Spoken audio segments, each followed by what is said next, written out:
Transportation and presiding over this hearing on docket number 0879, order for a hearing on the proposed North-South Rail Link, sponsored by my colleague, City Councilor at Large, Anissa Asabi-George.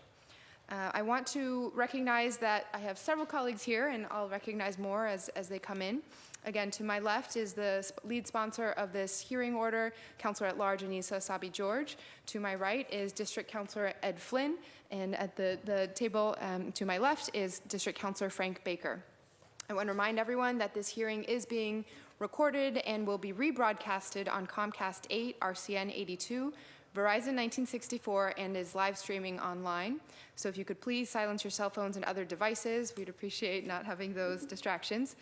We will take public testimony throughout the hearing, so make sure to sign in and check the appropriate box by the door. And as you are testifying, if you could state your name, affiliation, residence, and limit your comments to 2 minutes to ensure that all comments and concerns can be heard. So just to outline the format of this evening, I would like to hand it over to my colleagues to make an opening statement. Then we will take just a little bit of public testimony from the first 3 people who signed in to ensure that the public is heard throughout our evening.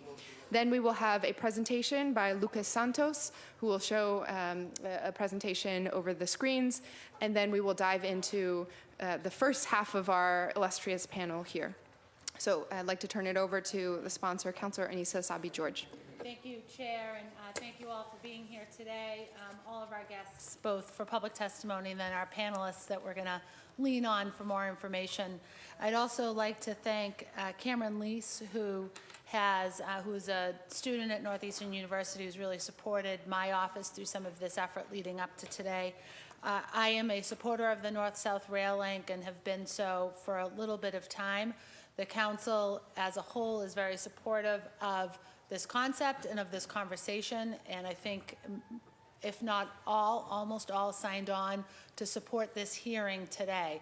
And that doesn't necessarily mean that they are fully on board with the North-South Rail Link, but believe that it's important for us as a council and as a body to have this conversation, because although it's undeniably tied to what happens at the state level with Mass DOT and the MBTA, this, of course, runs through our city of Boston, and as the capital city and what I would argue the economic engine of this state and this region, it's important for this to happen and for us to understand the full impacts of that as a city.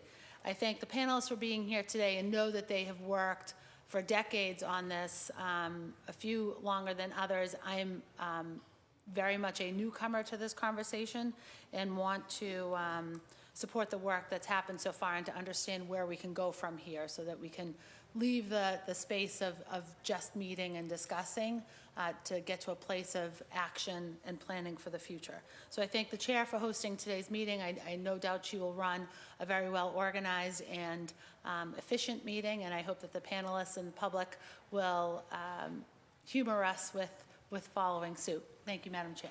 Thank you, Councilor Asabi-George. Councilor Flynn.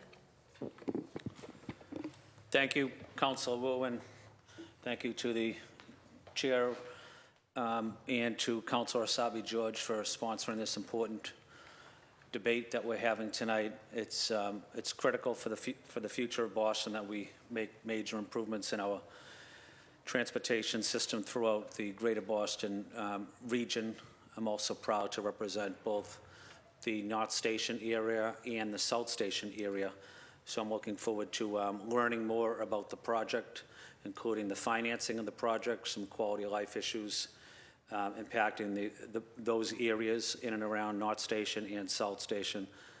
But I also want to say thank you to the panelists for being here and for spearheading this effort, working hard, and never giving up on this dream that many people had of linking North Station with South Station. So I'm looking forward to the testimony from the panelists. Thank you. Thank you, Councilor Flynn. Councilor Baker. Thank you, Madam Chair, and I also want to thank Councilor Asabi-George, longtime proponent of the North-South Rail Link. I was fortunate enough early after I was elected to have lunch with the former governor, and we went through the North-South Link and also billboards, and I'm still fighting the billboards, and we're still talking about the North-South. So here to show support, and we have look like we have an information-packed panel, so thank you. Thank you all for coming tonight. Thank you, Councilor Baker. So now at this time, again, I'd like to just welcome the first three people who signed up to testify: Franny Osman, Alan Wu, and Wayne Davis. If you could come to either of the microphones at the edges here, and we'll just alternate quickly.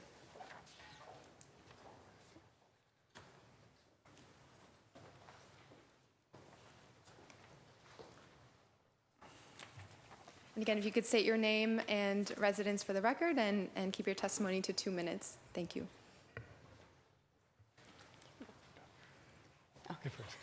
Hi, I am Franny Osman from Acton, Massachusetts.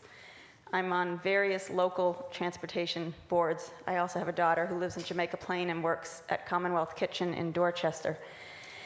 I am in support of the North-South Rail Link, and I would be very disappointed to see us not be creative and visionary and move forward with it. I don't want to see in the future continued limitations on where people live and work based on the very limited diesel engines going into stub-end stations. I have heard countless engineers and economists explain why it's really important, and I have also heard people working for various transportation organizations saying, well, of course I see the importance, but they still seem very timid, and I don't know why. I think it's something related to the big dig. I don't know what it is, but I think we need to get that message across. I don't want to see it continue that when I want to cross the city, I can't get there by train because we don't have electrified trains or a connection between the two stations. It's an obvious answer, and I appreciate the council supporting it and helping us move along, specifically asking for funding soon from Governor Baker. Thank you. Thank you. I'm Alan Wu. Hello. Oops. Alan Wu, and my wife has a small business in Bay Village, was unable to attend. I think that Massachusetts has been one of the great examples of economic development in this country, but there still is a lot of potential that's just completely wasted. There are jobs, there's housing, there's education, medical, cultural activities, and they're all scattered around, and they're not very well connected. And our congestion is really bad in terms of traffic, and the MBTA really is showing great signs of stress. In fact, I was worried I was going to get here late because I couldn't get onto the Green Line. It was just so crowded, they actually had to get people get off the car in order to proceed. I'd also like to emphasize, besides the potential of synergizing all these things in eastern Massachusetts, it really has some potential for benefiting central and western Massachusetts by connecting the rail line much better. The connections to the west would need to be improved, but it wouldn't do any good for them to be improved if they just run into a dead end at South Station, which is what they currently do. And actually, there's a lot of benefits for all of New England. And I think that Boston needs to not only do outreach to the rest of eastern Massachusetts, it really needs to also talk to people in New England at large and help them understand how important it is to support this.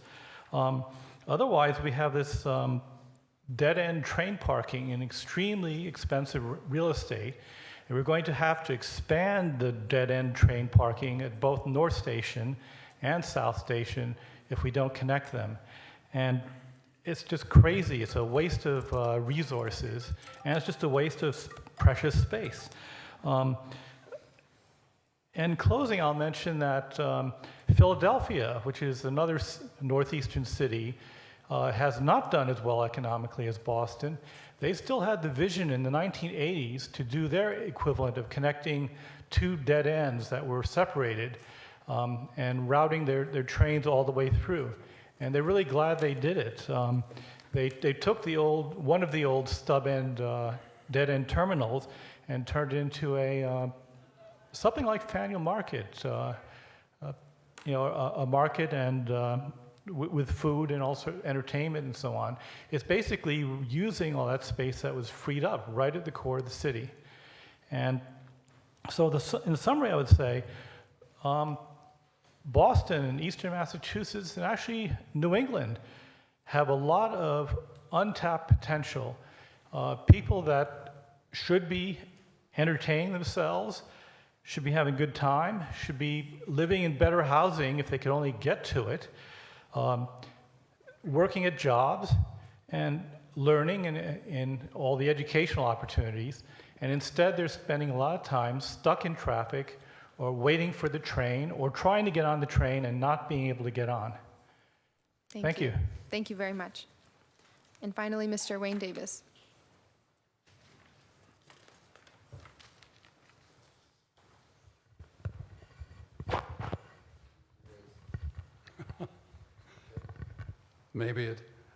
I want to thank the members of the council for holding this hearing.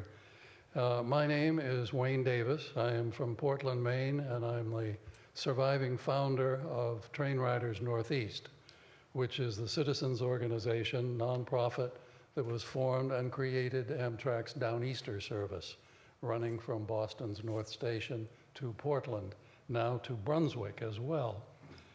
It's amazing sitting here and thinking how many years we've been trying to promote the linkage of the stations. And to me, it's amazing. The Downeaster runs back and forth every day. Last year, and I don't know how many would realize, I'm sure your papers don't pick up on it, probably, but the train is carrying close to 600,000 passengers a year. And that puts a lot of people into North Station. And a pretty good percentage of them come to Boston and they're spending money. We know they go to the theaters and the concerts and the games and all that goes with it. And in our state, the legislature worries that all of it is flowing out, but it's flowing both ways. Bostonians like to come to Maine as well. And there is a large number of people that start their trip in Brunswick, Maine, and their destination is Chicago, or it's California, or it's Florida. And they rely on the national rail system.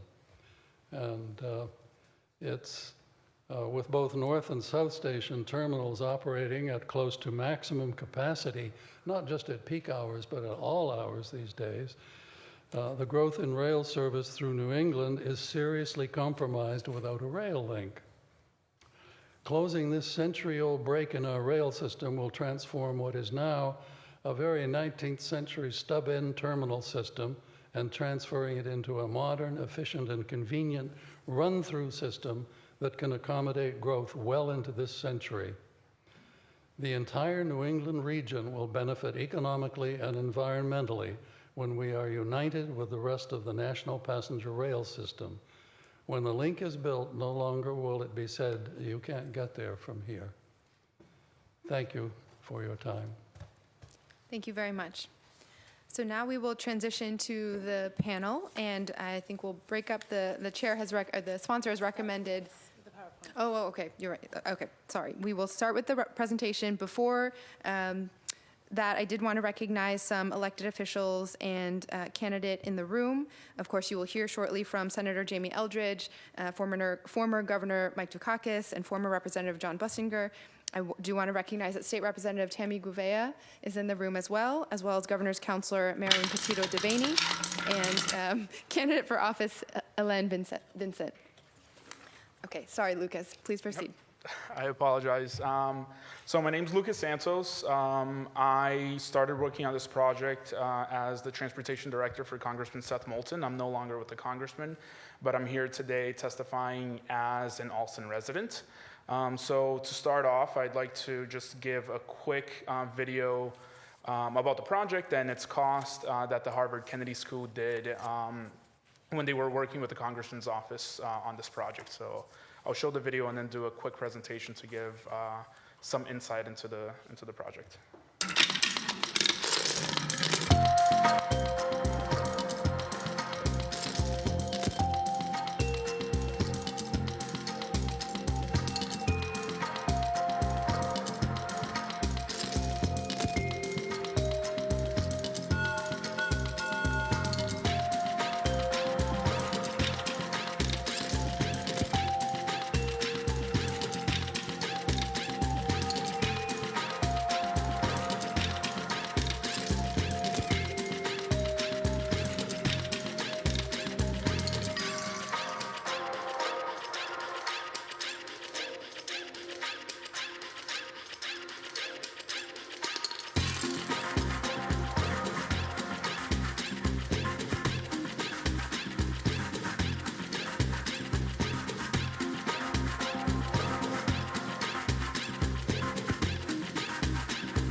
So that's just a quick video to just illustrate a really silly way and easy way of illustrating the gap. So I'll now start a quick presentation if it loads. So the purpose of the presentation is to give a 50,000-foot view of the project. So you'll hear from the panelists on more detailed aspects of it.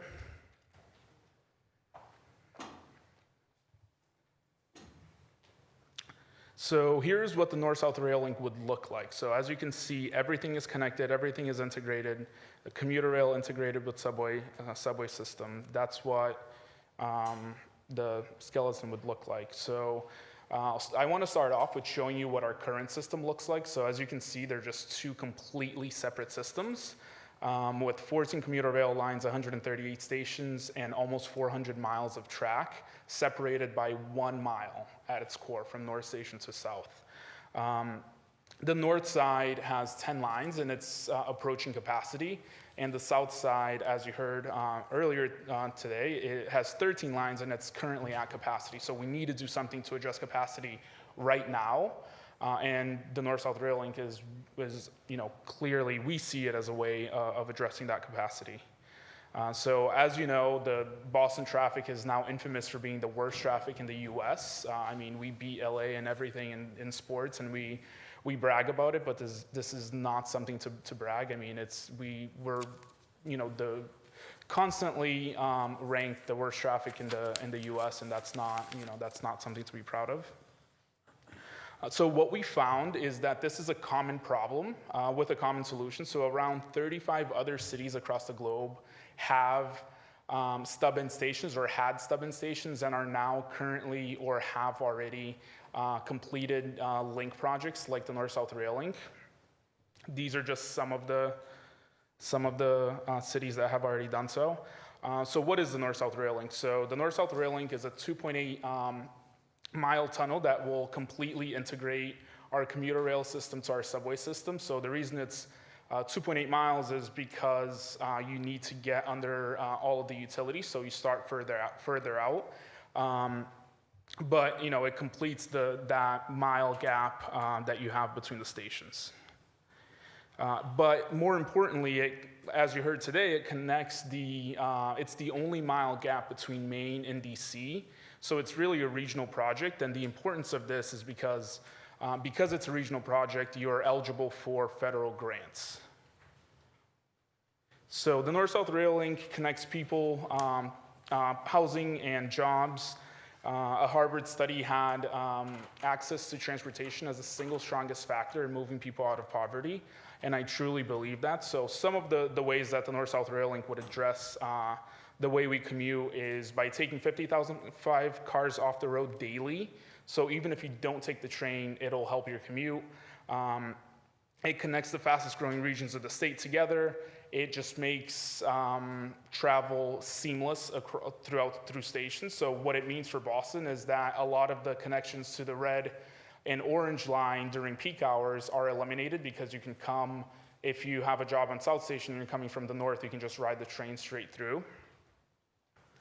But also, more importantly, it unlocks $10 billion of downtown development just in 2 sites. So the 2 sites that we have on the slides there are the Widett Circle site and the U.S. Post Office. The reason why we chose those 2 sites is because, like I said, since South Station's at capacity, we're going to need to the state is proposing to expand South Station, which would take those 2 sites and pretty much turn them into train parking lots. So this was a back of the envelope math on some of the development potential just in those 2 sites. So of course, when you talk about tunneling under Boston, the first thing that comes to mind is the Big Dig. So one of the things that you need to keep in mind is that the technology is completely different in the Big Dig. The North-South Rail Link will use what's called a tunnel boring machine, those machines that you see at the top right corner.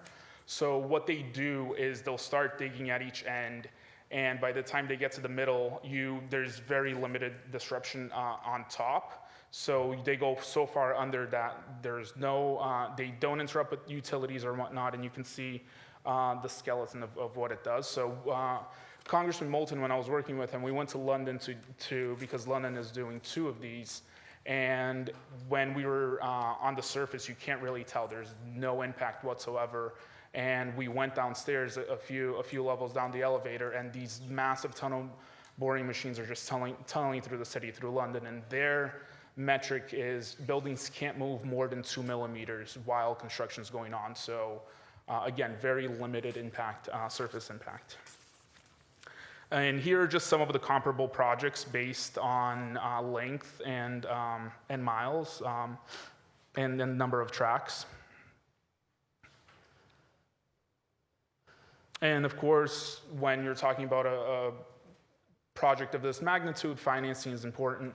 So some of the federal funding that's available are TIFIA and RIF loans, of course, state and private loans, regional, because it is a regional project, we can get other states to buy in as well.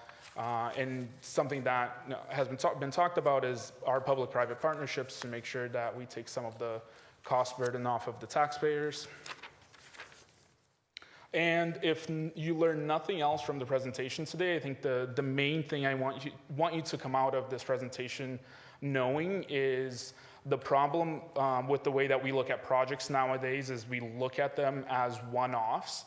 The North-South Rail Link is part of a broader vision. So you'll hear a few of these, the panelists testify on what the vision is for the North-South Rail Link and for the state, which is 15-minute frequencies across the state, a fully electrified integrated system, which is called regional rail. So the North-South Rail Link is key to that. And in order for us to really address the traffic problems we need to come together and not fight each other for the projects. Obviously, Fairmont Line, electrification, South Coast Rail, all of these projects are part, again, of this broader vision, and they're not competing for the same pool of money. And the next steps, as I see them, is really starting a master planning process to get all of these projects shovel-ready if and when there are federal funds. Thank you very much. Does anyone have questions for Lucas? I have one question. So we know, like, what's under we're talking about tunneling under the central artery, like, we know what's under there, no surprises, you would just go right through, you make it sound kind of easy. Like, what is under there? So I don't know. So that's why you need to do the engineering. But based on everything that we've seen from the central artery, it's highly likely that it's bedrock. But that's why we're calling for an environmental impact study. But expecting bedrock would be worst case scenario. You're still going through all that. Would be best case scenario bedrock. Would be bedrock would be best case. Yes. Okay, interesting. Thank you. Thank you, Councilor Baker. Thank you, Lucas. So now we'll proceed to the first half of our panel.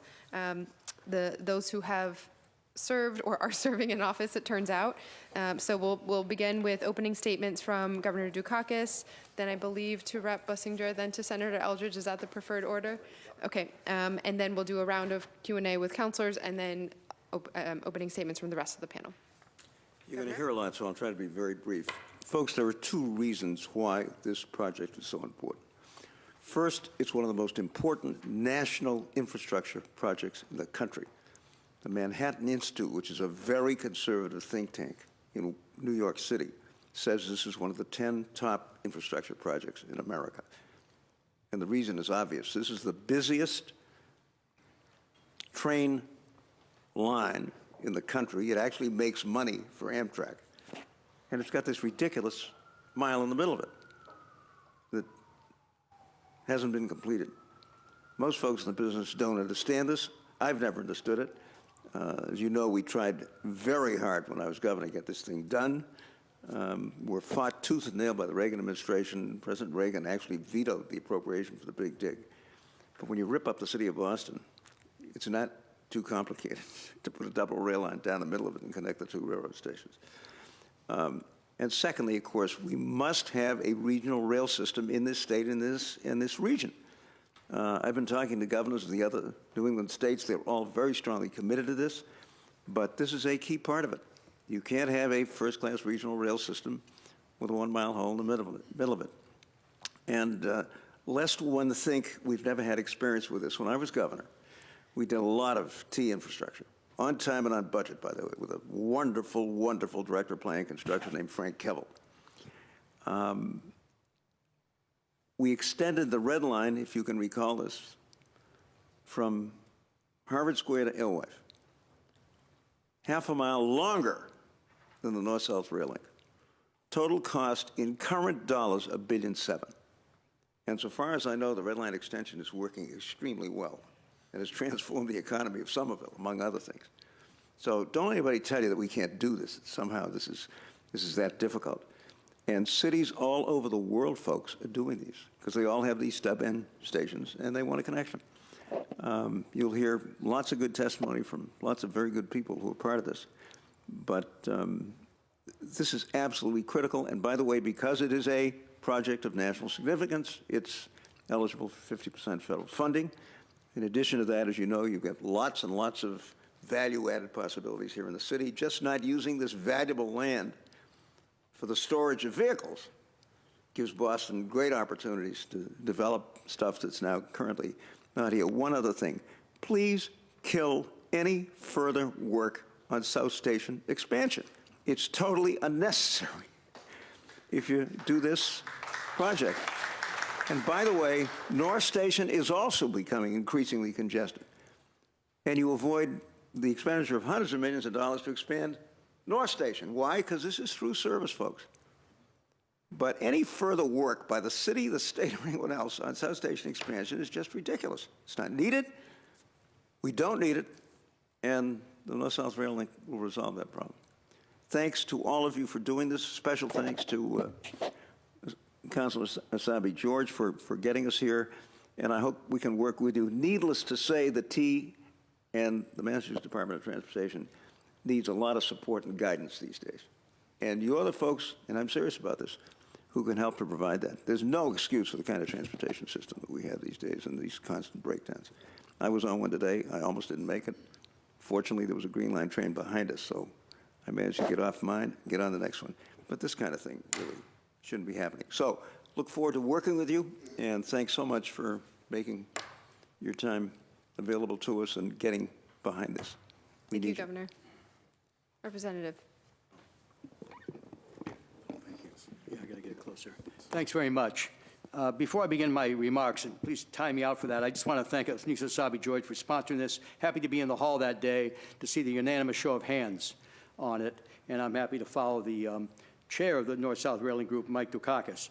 I know Jamie Eldridge is going to speak, but I want to say something about him.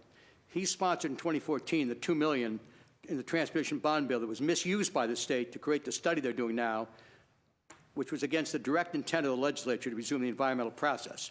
To actually resume that process, he again sponsored in the capital bond bill last year, 2018, in June, $10 million. Our job now is to get Governor Baker and the congressman or the congressman to supplement that to resume the most important environmental process. Otherwise, we give no protection to the right-of-way, and we don't construct this project. So I just want to say that before I begin. And I want to point out Representative Tammy Govea, who's a great new organizer in the State House. She's doing great work in notifying the legislators. And Anissa asked me, and Tammy's already done this, our next working group meeting for people in the audience who are members is August 21st, Wednesday at 1 p.m. in 222.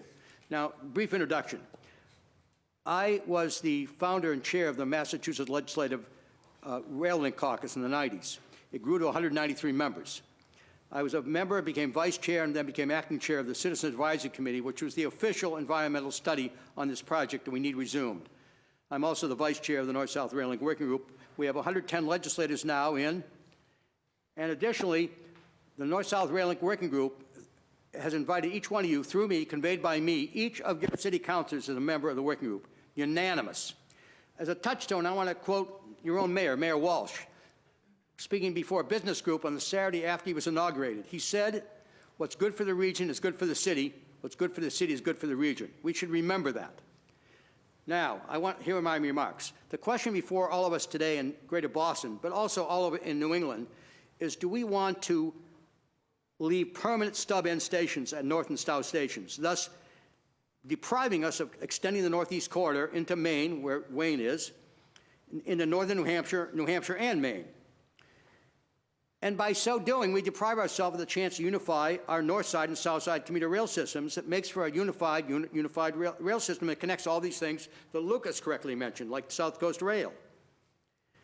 Do we want to spend billions? It started as less than $1 billion, now it's billions, for extra tracks at South Station that don't solve the problem, that leave them dead ends, and will be obsolete in a few years with no space to construct extra stations, which Mike referenced. So that's a foolish solution. We don't want to do that. History would not look back on us that way, very well. The question is, do we want do we flail around for needed layover facilities, which they're having to do if they do South Station expansion, that use up valuable land that we could use for other purposes? And even Mayor Walsh has talked about this vis-a-vis Winnet Circle. You start hunting around for layover facilities to make for a project that's a dead end that isn't even a solution. It's pound-wise and it's just foolish. The North-South Rail Link enables workers on one side of the city to get to the other side by rail. It allows people, to seek housing on one side of the city and live on the other. The governor and many other people talk about gateway city connections. You don't connect the gateway cities unless you have the North-South Rail Link. The rail link reduces traffic congestions far more than other solutions that some transportation groups are purporting as solutions, like tolling, more tolling. I don't think that's the solution. The solution is good alternative transportation. The CAC, that was the official group, the environmental group, estimated that it would take 55,000 daily trips off the road. In conclusion, the IBEW, and there's a member here of the IBEW, put up a sign at my request years ago on the iconic billboard, which we all know in the Southeast Expressway, stuck in traffic, build the North-South Rail Link. We did that because if more drivers saw that and chose the North-South Rail Link, it would relieve other drivers it would either cause less congestion for them or at least would not cause more future congestion. That's why we put up that billboard. And I thank the IBEW for not only doing that, but being a valuable member of the North-South Rail Link Working Group. In conclusion, the North-South Rail Link is the transportation, economic, and environment solution we need. And for example, look at some of our latest members that joined the group. The Environmental League of Massachusetts, the Environment Massachusetts Group, MassPIRG. We have labor groups, we have business groups, we have high elected officials in each state, the Lieutenant Governor of Vermont, both congressmen in New Hampshire, Shelley Pingree, Southern Maine, Joe Courtney, Eastern Connecticut, the mayor of Nashua, New Hampshire, and the mayor of Providence, Rhode Island. We have a great group. I'm very happy that all 13 city councilors are members of that, and let's work all together to get this done. Thank you. Thank you very much. Senator. Thank you very much, Chairwoman Wu. Thank you, Councilor Flynn, Councilor Baker, and Councilor Essabai-George. A special thank you for calling this hearing. And you've got two very passionate advocates in Governor Dukakis and former State Representative John Bussinger. What I just wanted to add is that, and Representative Bussinger spoke to it a little bit, is that in the Senate, I've been the lead for the past 10 years on advocating for the North-South Rail Link. And as he mentioned, back in 2014, the previous transportation bond bill, we secured $2 million that was really focused to protect the right-of-way so that someday, if there was federal funding for the North-South Rail Link, we would protect the right-of-way. The money was used by Governor Baker and Mass DOT to do a study. We disagree with some of the projections in that study, but I think it speaks to the fact that the study was done was the support and leadership not only of Governor Dukakis, but it's also an point highlight former Governor Bill Weld. So this has really been a bipartisan support. It's been Governor Weld and Governor Dukakis have really, I think, highlighted this issue over the past 5 years. So that transportation bond bill unanimously was passed for $2 million for the environmental impact report, and then more recently, in a separate capital bond bill from the last session, 2018, $10 million was set aside, again, for the environmental impact report, and that, again, was passed unanimously. So this was an effort by myself and Representative Sean Garbely. So I think it shows the breadth of support and the growing support in the legislature to get this done. And then I would also just add that the district I represent is a Metro West district. I take the train as much as I can. I take the Fitchburg line from South Acton to North Station. And the reality is if you had a North-South Rail Link, you would have a much increased frequency of trains on all of the commuter lines, including the Fitchburg line that I come in on, because right now you have trains that go all the way into North Station and either have to turn around in Boston or Cambridge, and that's inevitably going to cause a significant delay and reduction of the number of trains that can leave. Right now from South Acton, there's really just 3 trains that leave in the morning. So imagine if there was 5 or 6 trains, how many more cars you could get off of Route 2, get off of the Mass Pike, and really provide a service to Metro West. So I think in some ways there's a focus that, or a suggestion that the North-South Rail Link would most benefit Boston residents or greater Boston residents, and it certainly would, but I think it would also serve really all of Eastern Massachusetts. And certainly the complaints I get from my constituents is the commute into Boston right now coming from Marlborough, from Acton, where now it's anywhere from an hour and a half to 2 hours driving. Imagine if thousands, probably tens of thousands of people could get out of their cars, off the roads, and take commuter rail into Boston or Cambridge. So thanks again for having this hearing, and I really appreciate you're hearing our comments. Thank you very much. So we'll move to questions for our 3 panelists, starting with Councilor Sabi George. I'm actually okay with questions. I'll save them till the end. Okay. Councilor Flynn? I can hold off, Madam Chair. Thank you. Okay, great. I guess my only question for this group is, so what do you see as the political hurdles in this moment? Is it the governor's office? Is it something else, some other process in the legislature? Well, it's the governor's office, no question about it. And he and his folks at the Massachusetts Department of Transportation not only having a difficult time running the system, they're having a particularly difficult time getting projects up and moving that are essential. They can't spend the money they have, which seems kind of ridiculous. I don't know what the problem is. I don't know whether it's internal or what. But I don't recall having problems like this. And there's no reason under the sun why they can't do this job. But they've got to commit themselves to something more than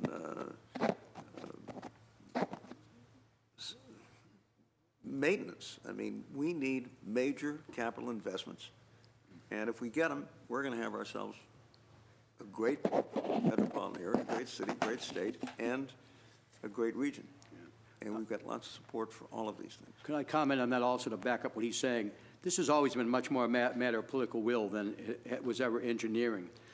I just gave Mike an article that I found just this morning from 1993 when Weld first endorsed this. And it started by saying how optimists prevail, talked about not doing small things, and pessimism never got anything done. I remember Ted Kennedy was ever the optimist, and obviously it hasn't been done. He's now gone almost 10 years next month. But he told me in Marlborough, actually, at a hearing in 2003, when I told him that Romney was going to suspend the project, he said, "Don't worry, John, we'll get it." That's the kind of attitude we need. If you like it, go for it. And we have enough people, we don't have enough people saying we need this very badly. Ted and I talked about this. This is not a nice thing to do. It's a necessity. Otherwise, we leave permanent stub ends. And I want to point out, we have some other members. Brad Bellows is here from the CAC. He worked very hard on this for years. We all know that if you leave permanent stub ends, you have a problem that you cannot solve. And then history looks back on us not very well. And I would just add, I agree it's the political will. I think it's also a bit of fear, and it's no surprise, it's the fear of the costs and the sort of political repercussions of the big dig. And so to what both Governor Dukakis and Representative Butcher said, it's having that bold vision for what's possible and recognizing that unless we have that bold vision, we're not going to fix the transportation system in Massachusetts. And Chairwoman Wu, I really appreciate your vision for fixing and improving the MBTA and the public transportation system. That's exactly the kind of vision that we need. And I think beyond sort of the Baker-Polito administration, I do think that it would be incredibly helpful for the entire federal congressional delegation to be stronger, advocates for securing the federal funding. Congressman Moulton has been a terrific champion. It would be great if the entire delegation really focused on this and really highlighted it, because obviously this project will not get done without federal dollars. Congressman Neal and Congressman McGovern, both holding critically important appointments and positions these days, are both very strong, longtime supporters of this project. And they're both in the North-South Rail Link Working Group, as well as Catherine Clark and Lori Trahan, and of course Seth Moulton. Okay, great. Thank you very much. Both United States senators. Both the United States senators, and it's part of the Democratic State Party platform, and we should note too, the North-South Rail Link. Thank you. Okay, so you three, feel free. I know you're very busy. Feel free you're welcome to stay if you'd like, or move to the audience, or head on to other meetings and commitments that you have. We'll move on to the other half of the panel now, in whatever order you all wish. If you could just introduce yourself and make your brief opening statement. Bill.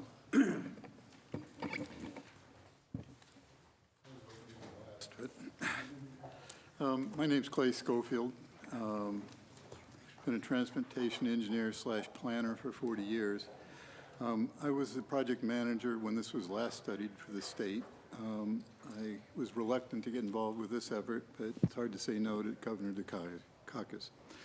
As I say, I'm semi-retired, living on the Cape, so I even put on my long pants today.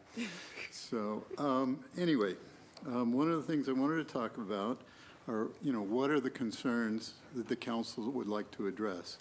And to me, the primary concerns are the disruption that construction might cause. Those construction costs. I mean, that's one of the things that we've talked about for over 20 years. Actually, I have a neat print of the first time the rail link was considered by the Boston City Council. That was 1914. So. Yeah, that's interesting, too. Back in the day when I was doing this before, I didn't need reading glasses. The other thing is, what are the benefits? Now, I won't get into too many of the benefits. We provided you with a 4-page summary of a lot of the benefits, a lot more detail than I'm sure you'd want to hear it right now. The other thing I wanted to mention was, what if we don't build the rail link? Where does the transportation come from? We can't expand the highway system. We really don't have many options for transportation. That will stagnate the economy in Boston. There's a lot of fallout that would come from not building it. So to me, asking that question is important. But anyway, I'll start with disruption. Lucas was mentioning the work that was done in London. There's about 26 miles of tunnels that were done. There was very little surface disruption. I was amazed. As I say, we looked at the tunnel boring machines and the technology 20 years ago, and there was some uncertainty. But now they're talking millimeters and inches as far as the accuracy of these machines. That has become a very common way of construction, so the way of dealing with things like, the underpinning of buildings or ensuring that there's not going to be anything that happens that is not expected has come a long way. I will say that the way we've looked at it is most of the work will be done underground like they were in London. You won't even know what's going on. The areas that will be seen on the surface will be where the materials are stored for lining the tunnels and things like that. Those will probably be in the south area that are rail yards already, and won't disrupt traffic, won't cause too much trouble. The portals are going to be something that we have to work out how that's staged, but it can be done. We've talked a little bit about that, and I'm confident that we'll figure a way to make it. Let's see, the launch pits for the TBMs, again, will be in the rail yards north and south of the Charles. One of the things that we've also kicked around, which I find interesting, you know, at the Big Dig, they basically rebuilt Spectacle Island with the spoils from the Big Dig. What we looked at, and I'll talk about it a little bit later, but there's a lot of land that was mentioned, like Wedette Circle and things that are used now to store trains. Those are prime waterfront areas, things like that. If we take all the spoils from the tunnel and use that to raise that land, builds climate resiliency, things like that. And I love solutions that work that way. So that's one thing that I think is neat. Anyway, some of the other things, cost. We have talked about costs endlessly.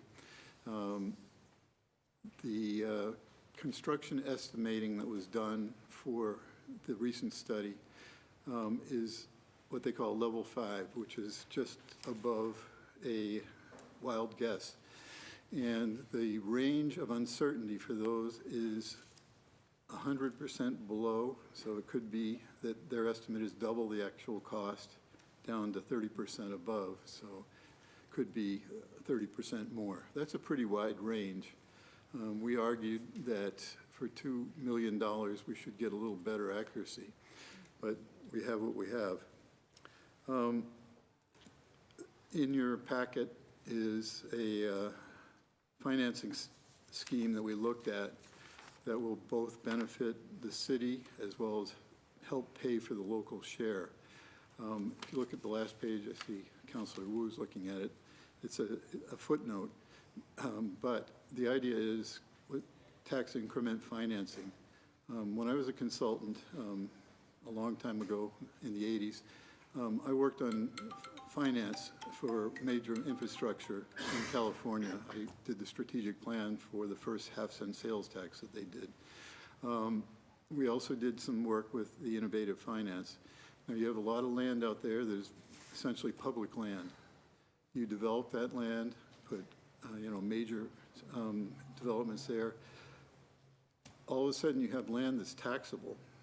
I did an estimate early on that it could generate as much as $330 million a year for the city of Boston. Using the methodologies for estimating gross square footage and things like that that Mass DOT used, it could be as high as $445 million a year. That's huge. Now, with the tax increment financing, you would have construction bonds that would last about 20 years. That's typically at 3%. If you used half that money for the 20-year period, it could pay for the whole local share. And that's not even looking at selling the land, leasing the land, or anything like that. They just did the Hudson Yards in New York City, and they built a lot of structures, a lot of public recreation facilities, things like that. And they are leasing the land on a 99-year lease. So that's another revenue stream that would could come to the city or whomever. But those are things that really need to be considered and will offset the horror of the cost that everybody sees in the paper. Let's see, what else was I going to say? I don't want to take all your time. Let's see. benefits, you know, I've got several, I think there are 10 benefits that were concentrated in that little handout. And some of them are pretty obvious. You know, you look at things like the congestion. If you take 5,500,000 cars off the road, obviously air quality is going to get better. Those are things that you can understand. Congestion relief, more people taking the train, less people on the highway. It's a win-win. Added capacity for service. You know, all of the train systems that are going to be choked with running the most trains possible, and those are usually constrained by the north and south station capacities. Those are great. There are some things, and unfortunately I'm an engineer, so I look at things differently, but some of the things that are also no-brainers are right now, 62% of the fleet for the MBTA is in the south side. Where did the MBTA locate their Boston Engine Terminal? North of the Charles River. Okay, so the trains now have a very torturous way to get across the Grand Junction through the main streets of Cambridge to the BET. When I was with the T, I used to be Deputy Director of Planning. I decided to ride in the front head end of the locomotive to see how bad it was. We literally inched out into traffic on Broadway in Cambridge with a locomotive. I mean, it's insane. This will allow direct access for all those vehicles to the BET. It will be able to centralize the maintenance for the whole system, so things like Southampton Yards could be moved out of the city as well. Thank you, Clay. I apologize for being so rude. I just want to make sure we're getting through the panelists because there's lots of public testimony. Well, that's pretty much done. I can go for days, so get the hook. We'll have question and answer too. Thank you very much. Good evening, councilors. Chairwoman Wu, councilors. My name is Joseph Aiello. I am the Northeast Field Coordinator for the Rail Passengers Association. The association is the largest national organization that serves as the voice of the more than 40 million rail passengers in the U.S. Our mission is to improve and expand conventional intercity and regional passenger train services, support higher speed rail initiatives, increase connectivity among all forms of transportation, and ensure safety for our country's trains and passengers. I am here tonight in my capacity as Regional Coordinator, as well as a member of the North-South Rail Link Working Group under the mentorship of Governor Dukakis. In his testimony at the MassDOT hearing on the Rail Link feasibility study last December, Rail Passengers President and CEO Jim Matthews said the following: "Imagine being able to board a New York-bound Acela at the Anderson Regional Transportation Center. Imagine being able to board the Downeaster in Providence, bound for New Hampshire, Maine, or one day even Montreal. Imagine being able to ride from the North Shore to the Cape or Gillette Stadium with only one direct transfer. Imagine a single-seat ride from the South Shore or Framingham or Worcester or one day Springfield to the Garden for concerts, Bruins games, Celtics games.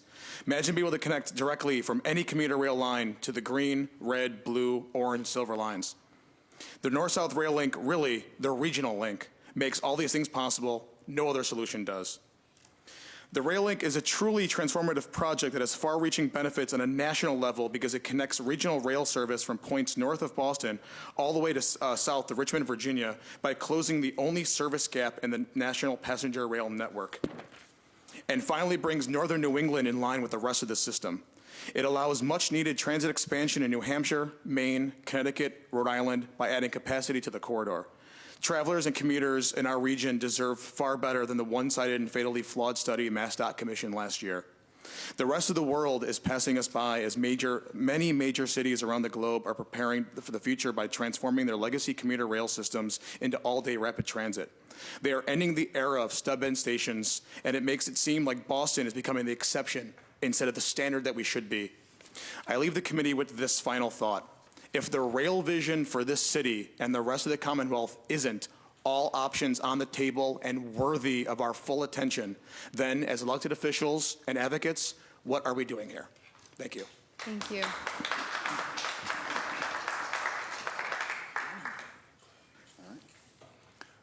Chair Wu, Councilor Baker, Councilor Flynn, and special thank you to Councilor Sabi George for hosting this panel and hosting this hearing.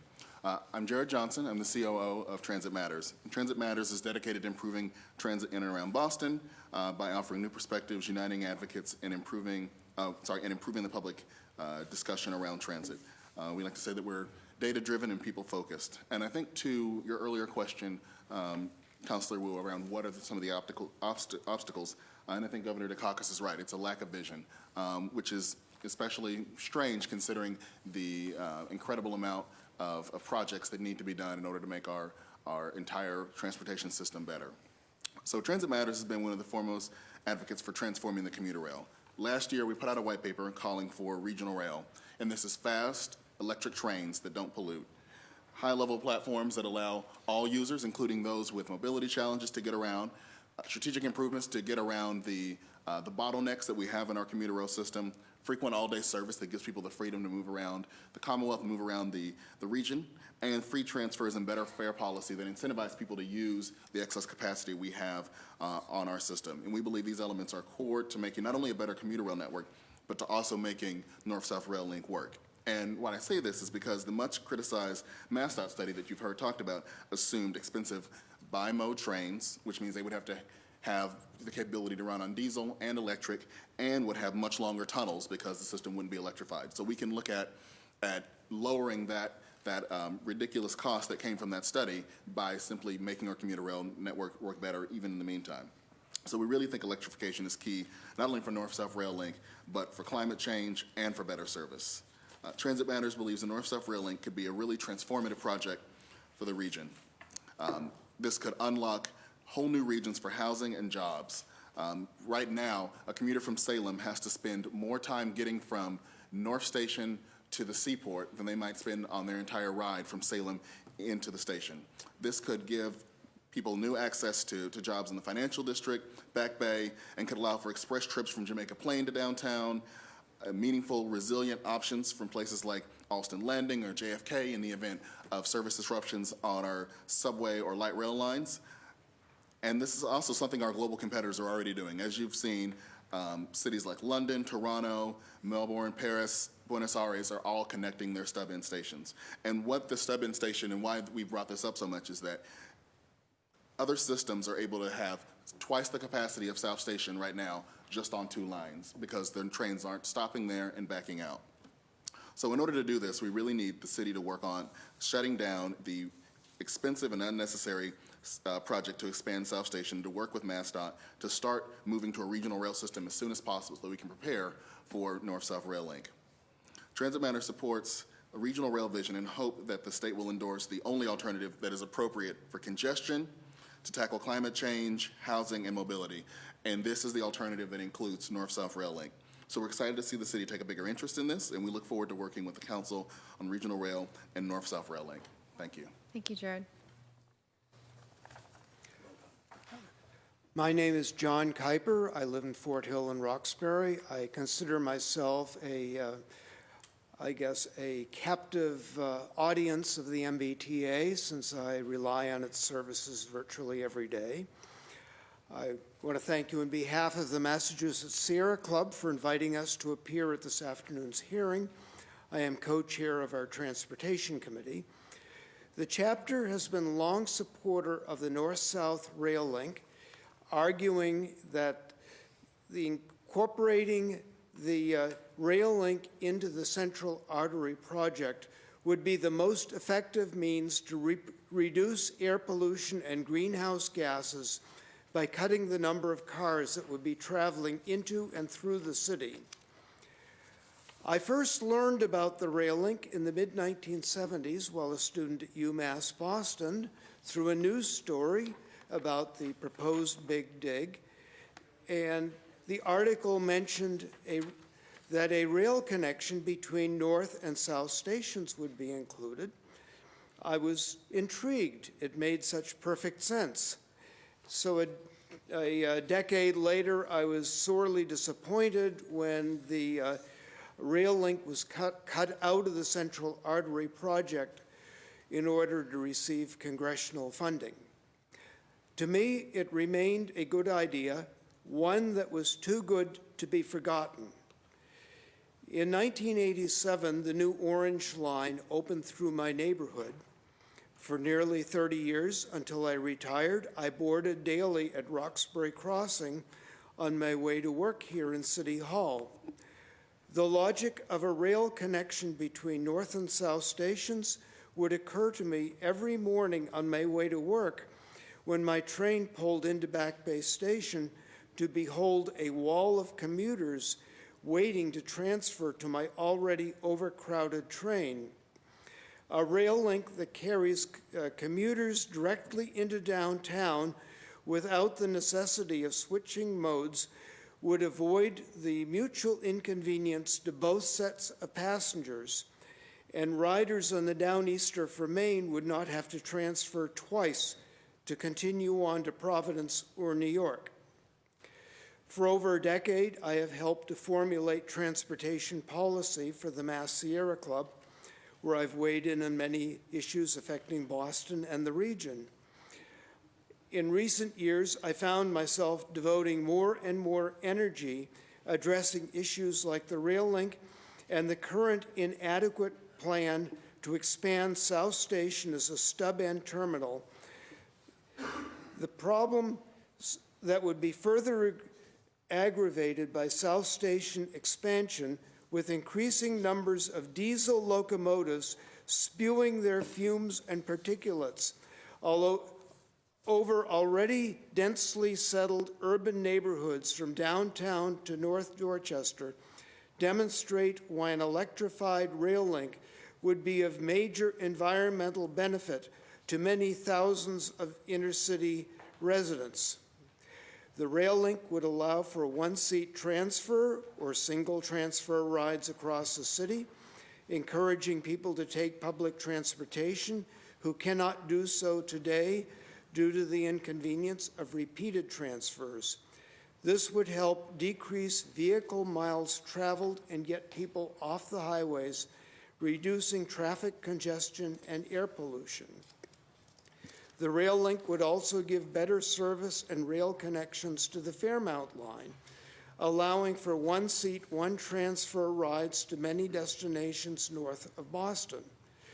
This would allow more access to jobs for many residents of Greater Boston and the region.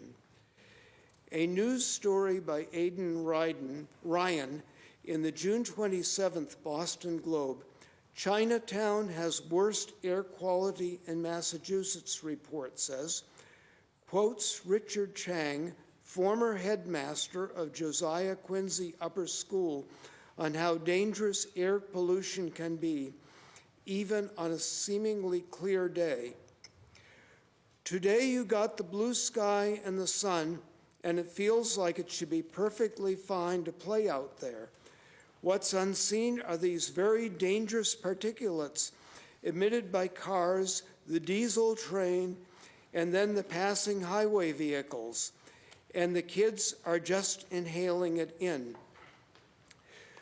This forward-looking city should not be constrained by the limited thinking of MassDOT with its already obsolete plan to expand South Station.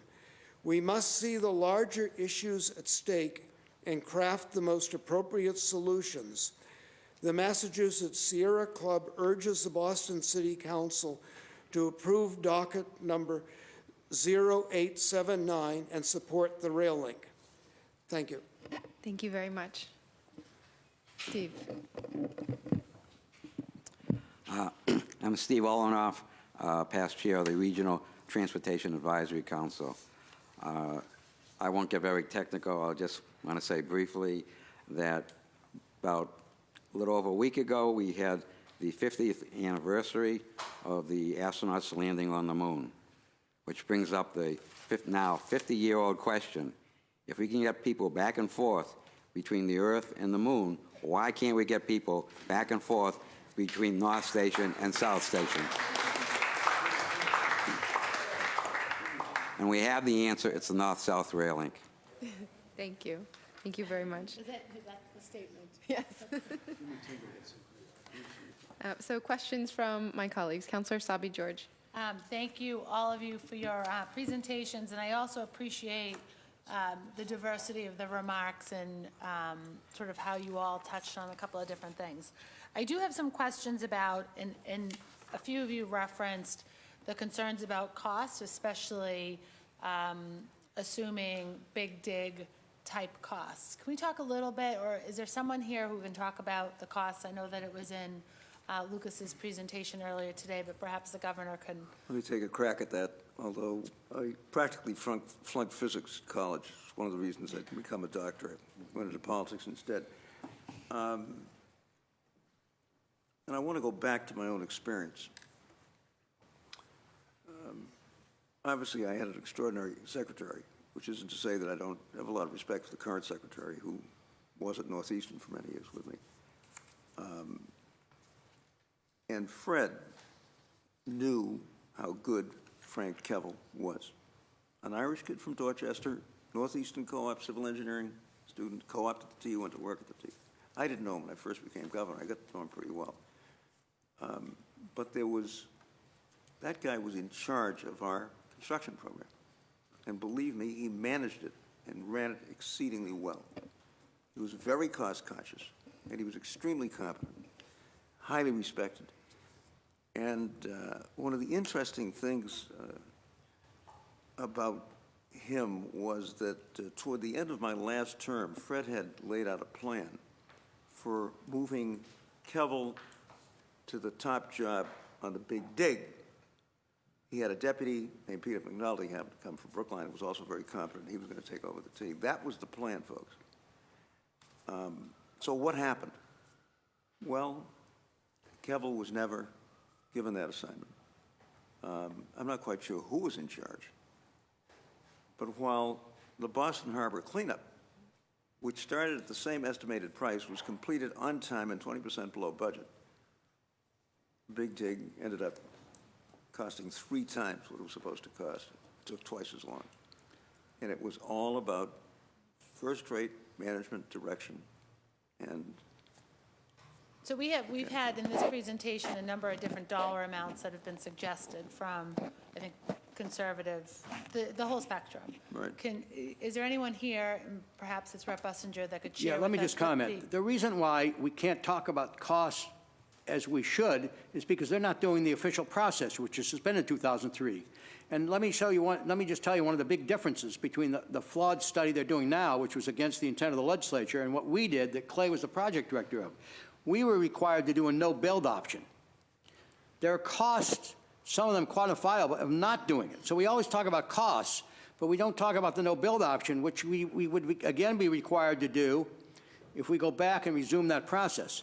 Now, the other problem with talking about cost is there's a lot of confusion. Are you talking about current dollars? You're talking about future dollars. How many stations? How many stations going to have? How many tracks going to have? What the alignment's going to be? That's why when we're talking about it, we have to recognize we can't pin the tail on the donkey, so to speak, because we have to decide what we want to do. So there's speculation, but there's a tremendous cost for not doing it, which again we would be required and were required, as Clay can tell you, to do during the CEC. And that's the problem right now with the state. They didn't really do that. So if you really want an answer to it, we can talk all we want about it, but it's a resumption of the environmental process, the official process. For example, right now, the South Station expansion, which is a bad project, they have a final document. It's probably never going to happen because the post office ain't moving. We have a draft. We didn't emphasize this. All the work we did was accepted by the state. We have a draft environmental state report. The federal report was never filed because they said we didn't have enough money. But that wasn't supposed to be an issue then. That was supposed to be in the next phase. So Romney suspended it for phony reasons. But our work in terms of feasibility, all our work was accepted as a draft environmental impact report. That's the state document by Ellen Roy Hertzfeld, the Secretary of Environmental Affairs, at the end of June 2003. So we can't really tell you what you want to know because we want that process resumed by which we can then do the thing officially. We're not participating right now in any official process. And I will conclude with this. One of the problems right now, this present administration, you've all read about it, and you're dealing with some of these issues, is transparency. They're tightly controlled down there. And that's what they did with this study. We have to open this up to more participation to get the answers you seek. And I will just say, though, and I appreciate that, your frankness in your response. In some of the conversations today and previous to today, we've talked about a $6 billion project or a $15 billion project. I don't know, Joe, if you've got thoughts where on that spectrum, or Jared, whoever, if we have an idea of, a general idea, an understanding. I can tackle it real quick, and then Jared has more details. But one of the things actually was mentioned earlier is that the difference, like in Lucas's presentation earlier, he mentions the Harvard study that I was the range of like was it 4.5 to 6.5, 5.5 around there, like for the two track 4-track optimal around $5 to $7 billion. Which puts it more in line with other projects around the world. The MassDOT study that gives us the 17 to $20 billion includes, I think Jared mentioned this earlier, maybe the governor, it mentioned, they bring in, that's procurement of new fleets, that's electrification, that's other kind of add-ons. What MassDOT's telling us is that these are things they need to do anyway. They need new cars. They need new signals. They need new fleets. They need to electrify. Those are all things that have to be done anyway. So in the problem that we saw with the MassDOT study is they added all those things, all the kitchen sink to it, instead of just saying what the tunnel itself is going to cost. And the closest we got to that was actually the Kennedy study. They went, this is what the technology is, this is the tunnel boring, this is what it costs us to build this tunnel, all the other things MassDOT has to do anyway. So that I'm sure Jared could kind of hone on to that. Let me just add one thing before Jared. There is a city that's currently building a new transit system in this country, which includes their version of the North-South Rail Link. They call it the Regional Connector. That city is Los Angeles, California. The thing is under construction. It's going to be completed next year. I go every year when I go out to teach at UCLA, I go and take my trip to, it's underway here. And what is so frustrating for you folks as well as for us is that we're not even close to that process.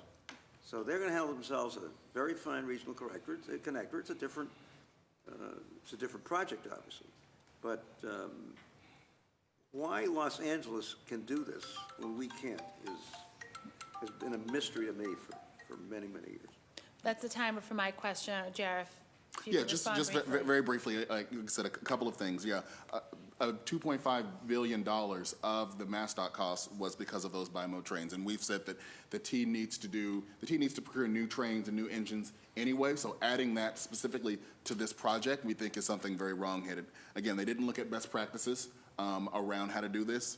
They added South Station expansion to this, which we believe is unnecessary. And then finally, I'm not sure if this is at the direction of MassDOT or who, but Arup, the group that they retained to do the study, has their estimate for the per mile costs for electrification, for example, was twice as much on similar projects. So, like I said, I'm not sure if they were asked to make them higher, but we did a report. Transit Matters did an article back in September of last year that really went into the fine points of all of the things that we found wrong or misleading about the MassDOT study. So we believe that it will be much closer to the Harvard study. Great, thank you. I appreciate that. Thank you, Councilor. Thank you, Councilor Asabi George. I promise to be quick. Okay. Doc Westerling, who's a professor at Merrimack, he and I served as officers at the Boston Society of Civil Engineers. We did a very detailed look at the cost estimates and had, I think it was 12 pages of comments that were never answered. But some of the things that were issues were the high amount of contingencies. They also, as Jared mentioned, included the kitchen sink. Any double tracking that was necessary. They had Tier 1, 2, and 3. Tier 1 was pretty much what it cost to build the rail link. Tier 2 was fixing everything else along the whole line. Tier 3 was some of the wish list, including a tunnel in Salem, and those were all added to the cost. So when you dig down and look at actually what's there, that's an important consideration. Thank you. Thank you. So I want to thank my colleagues because they have agreed to defer their questions. We had several folks who were signed up with specific time commitments, and we're running a little behind. So I did want to ask if Dean Barry Bluestone and State Representative Tammy Gouveia and Governor's Counselor Marilyn Petito-Devaney would get ready to testify with their 2-minute public testimony.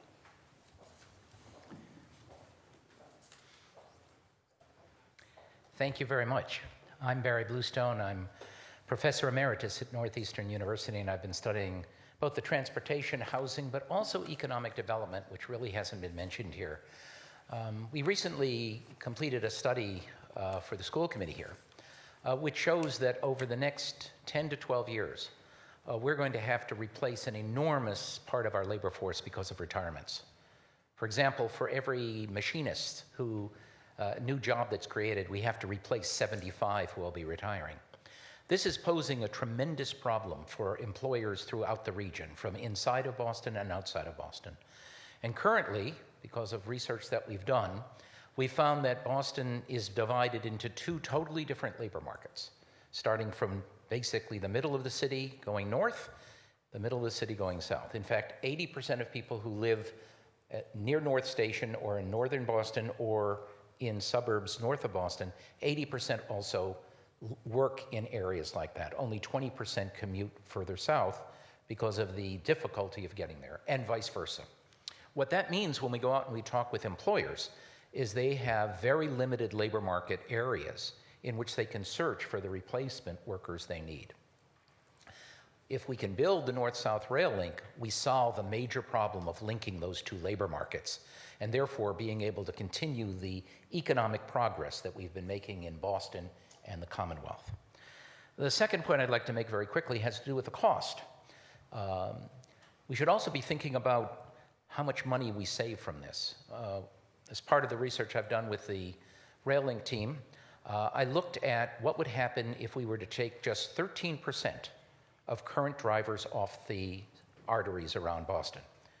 That will double the average speed on the highways, which is very low now, as low as 13 to 14 miles per hour during commutes. If we could just double that speed to about 28 to 30 miles per hour, still 20 miles below the speed limit, the average commuter saves $270 a year in gas, when gas was $2.49 a gallon. It's now over $300. If in addition, you could cut in half the time that commuters in their cars spend in their cars getting to work, and just charge them, just have them think that an hour saved to be with their family or work is worth only $2.50, that adds another $1,200 of savings. Altogether, that would add up to about $1.1 billion a year, enough over 20 years to pay for the big dig without anybody paying a penny. Thank you very much. Thank you.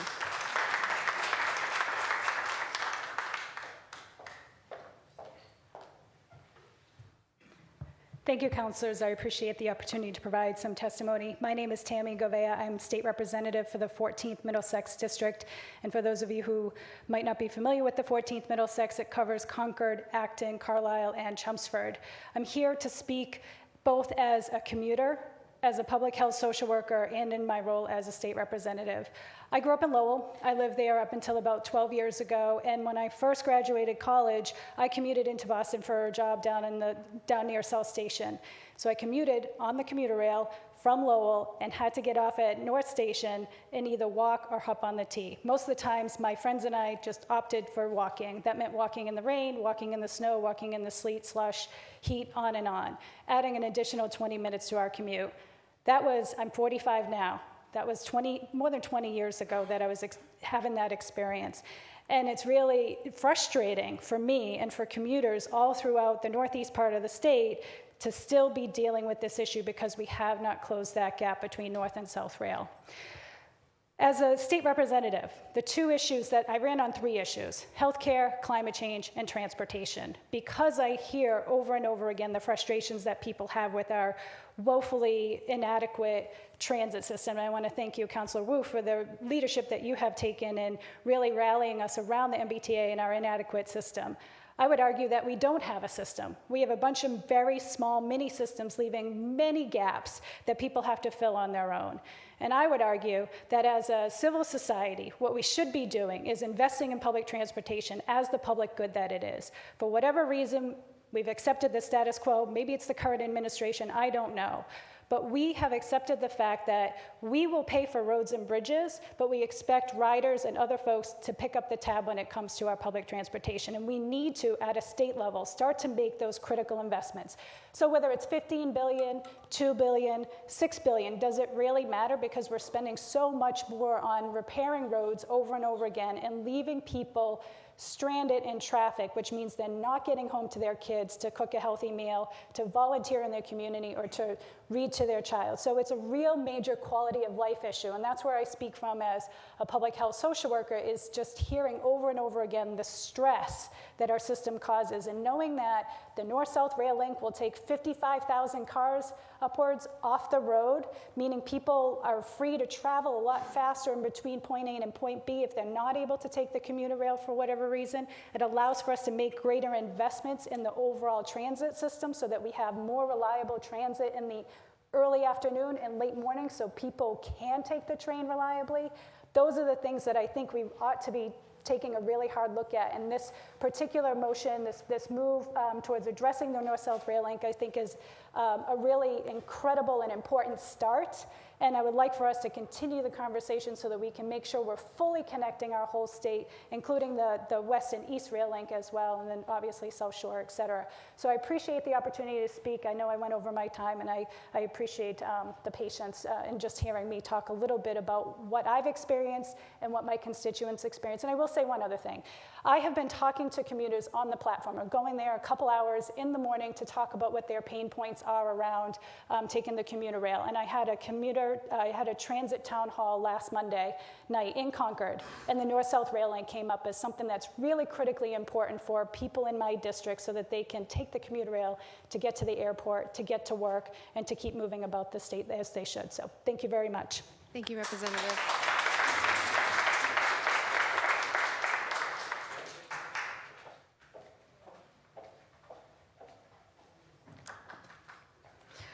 Hello, I just want to say that I have the towns and cities that the representative has in my district. To identify myself, I'm Marilyn Petito Deviani, elected governor's counselor, and there are 800,000 people that live in my district from Back Bay to Ayer.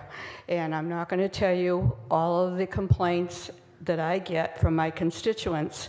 I've been representing them for 20 years.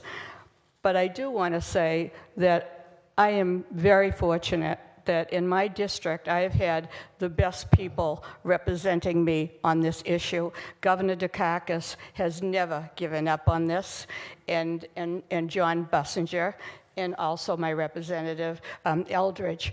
So I'm not going to go over everything that you have heard. All I can say is there's not one word that I can add to the work and the words of the people that have been involved in this for years. And I thank all the panelists, and I thank Councilor George, and I thank you, Councilor Wu, and your Transportation Committee. We need your help. This has been going on for decades, and the need is increasing. And all I want to say is, just your first whereas. Massachusetts ranks 47th in the nation for longest commute times and 42nd in the nation for transportation infrastructure quality. I think it's time we did something. We need your help, and I thank you all for this opportunity. Thank you very much. Okay, again, thank you to my colleagues. We'll resume questions for the panel, starting with Councilor Flynn. Thank you, Councilor Wu, and I'd like to ask the question to any of the panelists that would like to answer it. I know John from the Sierra Club mentioned the recent study on air quality in Chinatown that was recently done. There was a press conference last month. I attended it with Councilor Wu and with Environmental Chief Chris Cook as well from the Mayor's office. But it basically said Chinatown has the worst air quality of any neighborhood in the state. And I know that has, I knew that before the study was done from being over there all the time. But I'm just wondering, maybe Governor Dukakis, what type of impact would the North-South Rail Link have on the environment in the impacted neighborhoods of Chinatown or the Leather District, the south end is right near the south end, South Station. South Boston is there, Fort Point. Can you comment on that? It would be huge. I want, where's Clay? Clay addressed this a little bit in his four-pager for you, so you want to take a look at that. But I think the 55,000 figure of the number of cars being taken off the road is really ancient. I mean, there are a lot more cars coming in the city, and I think we're talking 70, 75, 80,000 cars off the road. That's going to have an enormous impact. I know, Clay, you had some numbers in your analysis. Well, the big number is every single workday, 118 tons of CO2 will be taken out of the air, you know, that have been introduced by automobiles. To me, that's huge. Beyond that, I mean, there's a lot of other, you know, minor things, but that's the big one. Thank you. And I guess my... Comment there. Yeah, I sure. regret this, and I'm going to ask John if he's still here. We should submit to you a study done by somebody who used to work for me named Jeremy Marin, the environmental effects. I passed it out at some working group meetings about the environmental effects, which is a broader look at it, but it'd be very valuable. I'm going to make sure you folks get it. It's a very, John could speak to this perhaps, but it was done several years ago. It's a fantastic, very honed-in commentary on the environmental effects of the North-South Rail Link. And it's one reason why the Sierra Club, Environment Massachusetts, MassPIRG, Environmental League of Massachusetts have joined. The environmental effects of taking that much pollution, greenhouse gases, out of the air. And at the Sierra Club's request, because they also gave you a lot of other stuff, I turned in, as your person knows back there, Shane, the chapter resolution done several years ago on South Station expansion that talks about greenhouse gases. So you folks have that as part of the record. Thank you, Representative, and thank you, Governor. And I guess my final question, can anybody talk about the geographic area or the potential route that the North-South Rail Link would cover going from North Station to South Station? Is there any designated or area that you're really focused on in terms of? There's no one alignment yet because that would be picked in the official process, okay? And that's why we want to resume that process. The alternative that was suggested by this study now, which is not a study dictated by the legislature, we can't tell. See, it'd be like, if we were talking too much about that, it'd be like giving one team 5 runs before the game started. We have to do that and cooperate. All of us have to cooperate. If we resume that process, we'll all be allowed to participate, and we trust that you guys, as the official City Council of Boston, would participate in that environmental report done under the auspices of the Environmental Office of Economic, now that word, Environmental Affairs. DOT would participate, but that's where to do that. We can't prejudge exactly what to do right now. And who would make, if it did happen, who would make the decision to outline the route of the North-South Rail and the impacted neighborhoods? What role would they have in weighing in on this? Clay, do you want to talk about that, have something project director? So actually, it was two quick things, and Clay can follow up. I wanted to kind of respond to your environmental question as well. Because the rail link makes South Station expansion like kind of obsolete, it is not needed, there would be less idling trains, because South Station expansion currently would actually want to add another 7 tracks, which means 7 tracks of more idling trains in that whole in the Woodette Circle section. The rail link would actually be able to push any train storage out to, I hate to say like less valuable land, but actually it would push it away from the city area, and with a new fleet of trains, it would be more environmentally friendly. But for the kind of like the main bulk of it actually would mean less trains sitting, waiting, because they actually be able to go through. The other question about the alignment is, while MassDOT did pick part of the ARP study, there is a preferred alignment. There are 2 that's looked at, Congress Street and the Artery. Congress Street, as Clay was telling me, is actually shorter. It actually might be a little cheaper in the long run. So those are kind of like the 2, there are 2 paths to kind of build this that have been talked about in the past, but I kind of want to cover both the environmental and that. And then, And I think another little small point to add too is, for the most part, the above ground impacts, as talked about, would be limited to that box area where you're essentially making a rectangular kind of square hole, and you're lowering the tunnel boring machine in there. Neighborhoods like, because Chinatown is right next to South Station, the tunnel boring machine would be well underground at that point, and so the most likely location for those for those launch boxes anyway would be areas where there's already, rail and industrial uses already there. So it would come out, like I said, it would start, around,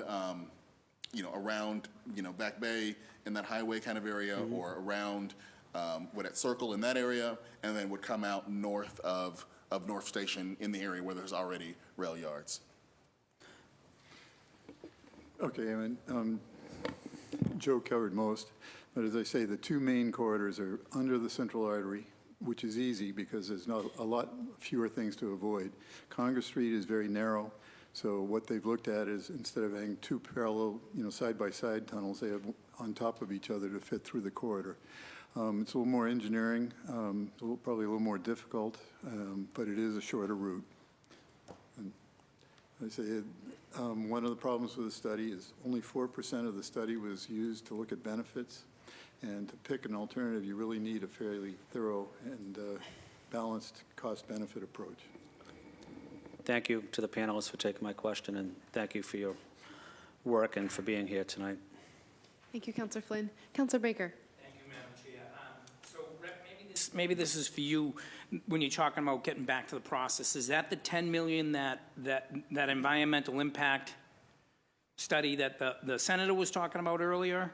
The $10 million is to resume the environmental process. They did $2 million. Which is the first part of the process. Yeah, to the get $2 million us was basically, for a they took study. it illegitimately by the state and didn't send it to the environmental office where it should have gone. The $10 million was, we really need more money. We quite frankly are asking the federal government right now through Congressman Neil McGovern, and we've talked to both of them, they're talking to each other. I talked to Neil's staff last week. They're going to request $60 million. That's a small amount to do the work. If the South State's expansion, by the way, costs $32.5 million for another with $10 impact million study in matching.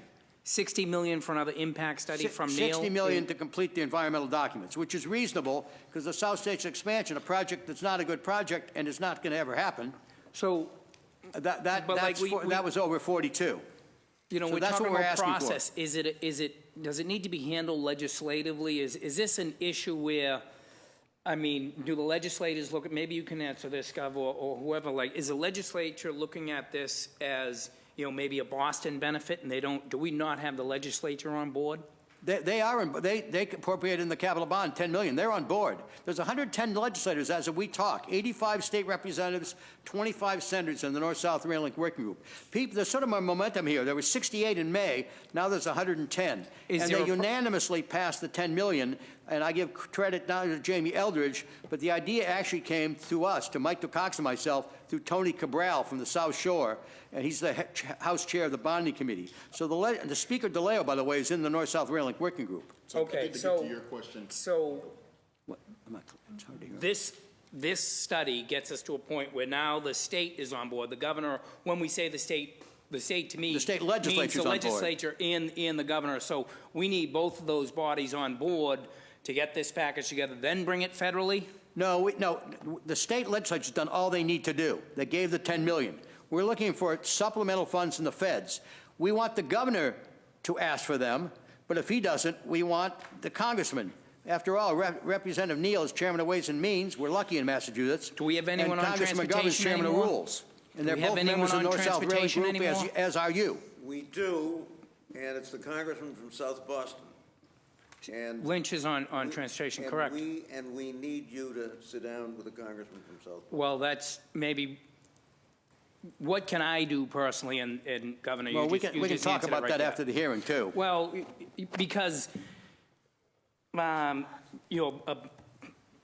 the cost is, if it's $5 billion or whatever it's going to be, it's still quite a large cost. So there's a political, who's and we're not going to know what it is right away. Who's going to do the work politically, and that's going to happen on a Fed level. So 50% eligible for federal funds. Right. It's a national corridor. It's not a local transit project. You've heard from Clay about the value-added return as well. We will need your constant pressure, Frank, on the folks that are doing that environmental analysis, if in point of fact we get it. I mean, people are talking to me about 5 years. What are they talking about, for God's sake? I mean, I'm 85. I feel like $1 million. My mother lived till she was 100. But 5 years? to analyze this thing. Yeah. And it's gonna, and you folks, I can't emphasize the importance of constant pressure by you on the process. And by the way, I hope you'll have a conversation with the congressman from South Boston. Yeah, so. And with the mayor. And with So, the mayor. so when it breaks down, 50% would be Fed, and then the other 50% is state transportation. Do you No, there's various financing mechanisms. It wouldn't be all from the state at all.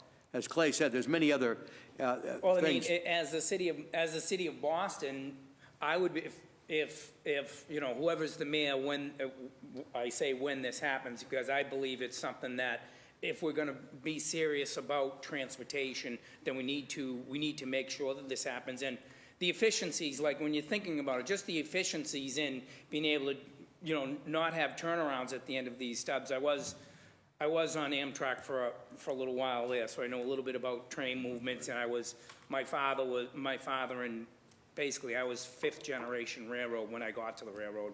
But that being said, you can see the efficiencies in this. But whoever is the mayor of the city of Boston, you know, what is going to entice them to want to put that person to put up so much towards this when they may look at it as we're not on the hook, the city of Boston, because we pay into the state transportation already. Let me say this. One advantage this has over a local transit project is that you can get support from other states. We have a congressman from Connecticut, 2 from New Hampshire, I said, 1 from Maine, lieutenant governor. We have people who want to participate in helping us that other projects don't have. So that's another thing that I want to talk, where we have support from Maine, New Hampshire, Vermont. Is there an opportunity to tack on to their transportation, federal transportation money? Well, this would have to be a discussion when it gets to that level in But Congress. certainly having their support, Frank. Yeah. It certainly helps. Makes the possibility of more federal funding. Because at the end of the day, it all comes back to politics and how, and who's talking to who, and how do we get this? The big dig happened because the people that we had working were serious about what they were doing, working in Washington behind the politics. So. Yeah, and I think to answer your question about why should the city care, I think it's, you know. And I know why the city can care. Sure, I just devil's advocate. Sure. The political will of why you would want to make it happen is, again, the climate change impacts. I think as we talk about, you know, significant parts of the city being possibly underwater by storm surges and health impacts in Chinatown, South Boston, Dorchester, other neighborhoods. I think that's a compelling reason, as well as the traffic. And I think where you know, you look at the most recent studies that show that up to 30% of people have considered leaving the Boston metro region because of the traffic. I think we are getting close to that breaking point between housing costs and transportation time and cost that folks are thinking about leaving. And I think, again, the possible funding source of, again, creating whole new neighborhoods in Woodette Circle, in Reedville. I mean, some of the things that are in the city's own housing plan about where new neighborhoods are going to go for new housing are areas that would be swamped by layover yards if we were to expand South Station. So I think that's what you start to look at, and you start to look at areas that right now are state-owned. That would be the sell for the city of Boston right there. If we are using Whitehead Circle as a turnaround yard, that's no benefit to the city of Boston. No benefit, no tax revenue, and so you're talking about whole new areas where you can leverage that for affordable housing, for tax revenue, for recreational space, all of that. And I think as well, you know, if you had if you had trains coming every 15 minutes, or even probably even smaller frequencies coming through JFK or Forest Hills, because of all the lines meeting there, all of a sudden you have an express train there. And so now if you live anywhere south of Forest Hills, or you live anywhere in the vicinity of JFK, you're hopping on to the new regional rail and freeing up capacity on the orange and red lines. And that's going to do more for adding capacity and adding resilience to our network than just about any other project. Interesting. Yeah. Thank you very much. Thank you. I'm good, Madam Chair. Thank you, Councilor Baker. Councilor Selby George. Thank you. I have what I want to be hopefully quick, because I know we have a tremendous amount of public testimony before us. If all of this is approved, the studies are done, the preemptive work is done, what is the timeline on construction? Because when we think about what's the sales pitch, from the day we break ground and we're all there smiling, taking a picture, to the first time the link is used, what's that timeline? It all depends on who is supervising construction. I can't emphasize that enough. So your pick, Governor, is supervising construction. What's that timeline look like? 2 days. Engineer. We looked at it. The MassDOT study looked at a midpoint of construction of 2028. We felt that the midpoint could be moved up to about 2022. So the project would be complete, say, in the late 2020s. So we've got... So an eight-year project? 8 years. Okay. And that radically changes all the cost figures. Every year, we used to have a lecture from the chair of the CAC, Bob O'Brien, who said this midpoint, if you change it, add a year or 2 years, there's more cost. Right. Cut it But back, less cost. we know That's why that all for the costs are sure. phony when you hear them. Yeah, we know that for sure, where we talk a lot about the Long Island Bridge, and that's a very real, Well, very real the concern. 2028 escalation is 40% of the cost. If you move it to 2030, if you move it up to 2022, that makes it only 15% for inflation. So it's different. And again, that gets into the confusion over the different cost figures that have been sent out there. I've advocated, let's just talk in current dollars, so no one's confused, but who listens to an engineer, right? Right.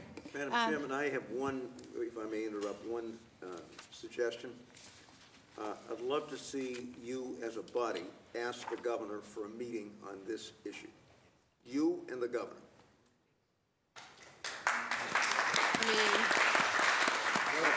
I think it would have a profound effect. I have asked the governor for other meetings before with not great effect. Well, let us know and when the you T make has that actually request. declined to come to hearings that Councilor Sabia George and I have been trying to have on the local assessment Tell payment. him you and want so- to meet him in his office at the State House. Just a suggestion. Appreciate the suggestion. And then Clay, you had just mentioned, I just want to make sure I wrote this correctly in my notes. You mentioned that a percentage of the fleet is on the south side, the north side. Can you just 62% of the fleet. If you look at the number of lines that come into South Station versus the number of lines that come into North Station, 2/3 roughly of the fleet and the cars all live south of the Charles River. And again, the engine terminal is north, and they all have to go there for service, when they have major service. That's a big deal. And, again, we've talked about the ins and outs to the stub end stations, running them right through, very efficient. The last study, we did an extensive look at that, and it looked at operational savings of $80 million a year just because of the run-through service. I can add on to that real quick because I'm a Cambridge resident. I hear the train go by the few blocks from my apartment every evening as they're moving equipment back and forth. Unfortunately, so MassDOT is getting ready to straighten out the pike, the Alston, straightening. My understanding, and I know Jared's done a lot of work on this, that construction is going to cause the Grand Junction to close, correct? Which means that the MBTA commuter rail trains are going to have to go from North Station and vice versa through, I think, Worcester to Acton and then all the way around, which is going to cause like an extra couple hours of just their quick commute. So not entirely very well thought out, but if unfortunately that will happen a lot sooner than the rail link can. But these are just the future things we need to look at. If anything has to happen to the Grand Junction in the future with a rail link in place, the trains don't have to go all the way around to Worcester or whatever, they just go through. So it's kind of what's going on currently as a big issue with the Grand Junction. One of the worst aspects of the South Station expansion proposal, which the Sierra Club has criticized numerous times, is the creation of 3 layover yards. Woodette Circle, which is sandwiched right between South Boston and the South End, Roxbury and downtown, and there would be 2 more layover yards. One of them would be in Alston, where the I-90 interchange is now, and the third one would be in Reedville in Hyde Park. And these layover yards would have trains idling day and night. Sometimes during cold weather, they would have to idle all night. So the people who live in these congested urban neighborhoods would not only have to deal with the fumes and the particulates of those diesel engines, but they would have to deal with the noise. Whereas if you had, the rail link electrified, the trains could be safely stored, much less obtrusively out in, further out from the city, away from where lots of people live. And I think that is a very vital aspect that needs to be discussed. That what the Commonwealth is proposing is basically, in the South Station expansion is, aggravating an environmental disaster that already exists. Another thing not being mentioned was there's a lot of talk going on now about electrification of the entire system. Now, that's something that won't be done overnight. I think MassDOT is recognizing that for a while there have to be dual mode locomotives. We're also talking about dual mode multiple units, which, they look like and act like subway trains. And so those would be electric, would be the one mode, so that you could electrify parts of the system. The tunnel itself would have to be electrified, so you'd have to have those dual mode locomotives to start using the tunnel right away. Of course, the Amtrak can use it right away because it's already electrified, and so they'll be able to build out from there. But one thing I wanted to emphasize is the dual mode. The other one they keep talking about is diesel. The other mode for the dual mode, one should be electric, and the other one should be anything but diesel. Thank you, everyone. At this point, I want to apologize just on my behalf because I have another commitment that I have to scoot to, so I'm going to leave everyone under the very skilled leadership of the sponsor to make our way through public testimony. And I just wanted to make my commitment as chair of our Council Committee on Planning, Development, and Transportation to support the sponsor's work on this and the working group. So I want to thank you all for coming, and I'm, again, so sorry that I cannot stay for all of public testimony. Thank you. Thank you, Chairman Wu, for your leadership on all things transportation. Thank you to the panel. You are welcome to continue to sit here during public testimony. It's up to you. I do, as I call up the next individuals for public testimony, just remind you to be aware of the time that you spend during that testimony. So next we have up, and again, you can use both microphones. I'll call a few people up so you're cued. David Coughlin and Robert Kalfas. Next, Marcy Merninghan and Paul Rogers. And if you just wait one quick moment while these folks are shuffling out.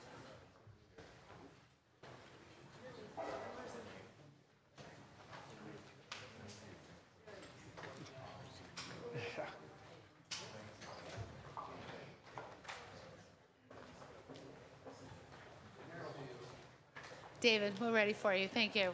All right. Well, I'm sorry that I'm coming in as everyone's leaving, but my name is David Coughlin. I'm part of the working group for the North-South Rail Link. I'm originally from the great city of Marlborough, Massachusetts. Now I'm living in Watertown. So I'm here to address the benefits for the housing and employment for the North-South Rail Link. And so if you take a look around, there was, more people in here. David, I'm sorry. Yeah, I do that's all right. see that they're distracting. Thank you, Joe, and thank you, Cam. Thank you. I thought I'd give a little entertaining I speech know. at the beginning. As a former high school teacher and mother of 4 teenagers, I try to, but thanks, David. Yeah, no problem. So if you look around, I really want to address the stakeholders in this project and the people who are going to benefit greatly.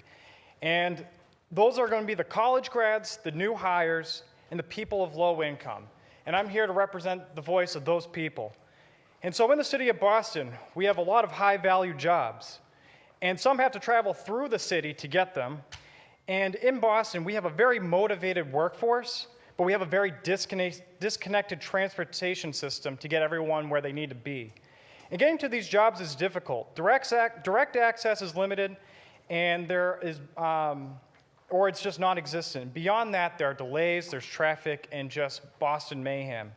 And so the high cost of living in Boston. So Mercer, the largest human resources consulting firm, just put out their 2019 cost of living, which is comparing all the cities in the world. And Boston is now one of the 50 most expensive cities to live in. And that is up, and therefore 20 places from last year. And that's becoming too expensive for the next flight of young scholars and innovators. And so where is the affordable living? And it goes without saying that the living prices are way overpriced for meager conditions that are in Boston. And the intended stakeholders have very limited freedom to what they want. And they have to choose between price and location. And the communities that offer affordable living have little access to public transportation, do not offer direct routes to the opposite side of the city. And that goes to say with low income issue, which is for college grads, most of us face, $35,000 in debt. And for the medical students, it's probably much higher than that. And this is another problem where we face fare hikes, which is a huge insult after July 1st. And not only to say that the service is still unreliable, and we're trying to make the most out of it. And we're driving our cars to work because we can depend on ourselves to get there on time, or we're taking Uber and Lyft. But as a response, we're being blamed for being late to work. The city keeps blaming us for the congestion on our streets. And we contribute to the rising levels of carbon emissions, when the truth of the matter is we just want to get to work on time, and we will do anything that we can to get ourselves to work. And it seems like the city's solution now is to raise taxes. But how does that fix the problem? And I can say that it doesn't. It just makes us more angry, and it doesn't actually push us to use our public transportation system. And so with the North-South Rail Link, it's not only a link between North and South Station, but it connects us and the adjoining communities surrounding Greater Boston. People have direct access to their jobs, and we have more comfortable living, which is less expensive than the prices that we are facing now. And I wish the panel was still here, but the delays with the project. Some of them are here. Oh, sorry, but, hey, Clay.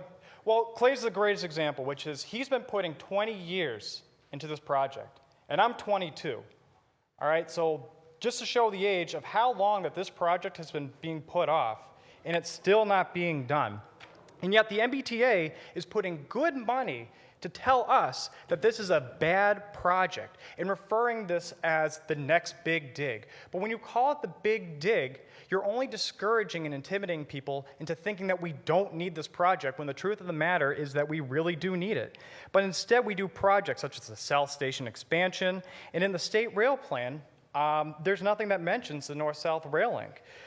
So in conclusion, think about the benefits, and for the benefits of my generation. And stop looking at the cost of the project, but think about the overall value that we're going to get out of this project. And this is a first project on the pathway to a regional rail system, which this region needs. So my closing remarks are this. As the citizens of Boston, we have these two options. We can either dig the tunnel between North and South Station, or we can continue digging a hole that just keeps putting the city deeper and deeper into the ground, which is making it that much harder to climb out of this pitfall. And my generation, is the one that's going to have to live with the decisions that you all make.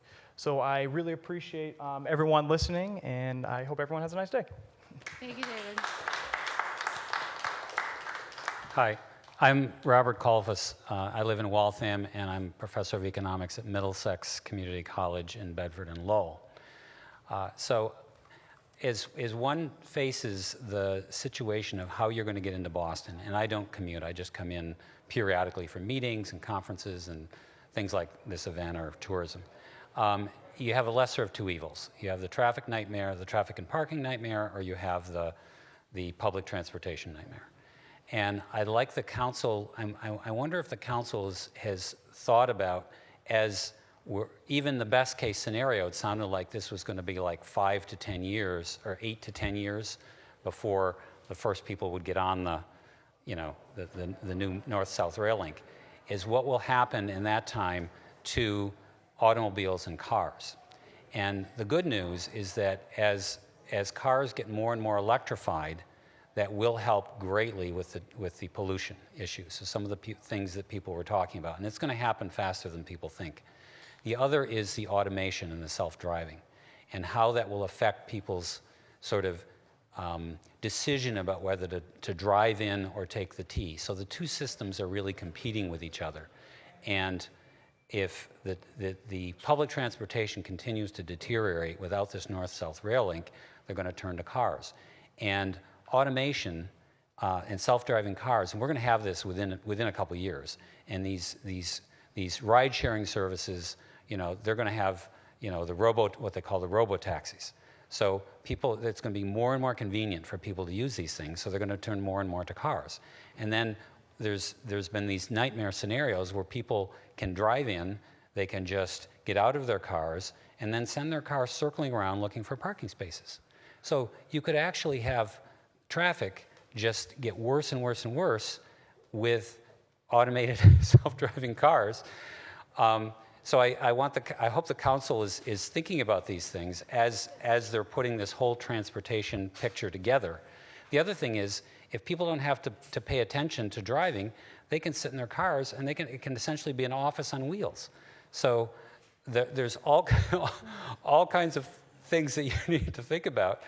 And I hope you're taking into consideration. So you need to get on with this project because it's a tangible project, and there's so much more that needs to be done with infrastructure. So you've really, as people have said, you've got to demonstrate that this can be done successfully, because then you've got all these other things that need to be done in the coming years. So, including climate change adaptation. Thank you.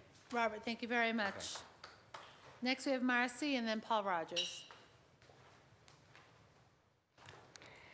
I don't know anybody who thinks the word stub is an attractive word, so I think I'm very much a believer in words have meaning, and just thinking about stub, I mean, who wants a stub? My name is Marcy Murninghan, and I am someone who has worked at the crossroads of money, power, and the public interest for the past 36 years. 40 years ago this month, I walked into the superintendent's office with Bob Wood during the heyday of the Boston school desegregation case. The city then was divided by issues of race and schooling. For the next 2 years, I worked on the remedial phase of the case, which meant the fix-it phase. And I cite that because I think it's important to acknowledge a missing partner in this larger picture, which is not just the executive branch, and it's not just the political branch, but it's the judiciary. Governor Dukakis talked about the Boston Harbor cleanup and the fact that it came in on budget, on time. Well, there's a reason for that. The Boston Harbor cleanup was presided over by a federal judge for 30 years, actually 2 federal judges. And from 1985, when David Mazzoni issued the first order, until 2016, July 2016, when the case closed, there were 239 court orders that were issued to assure that people were doing their job.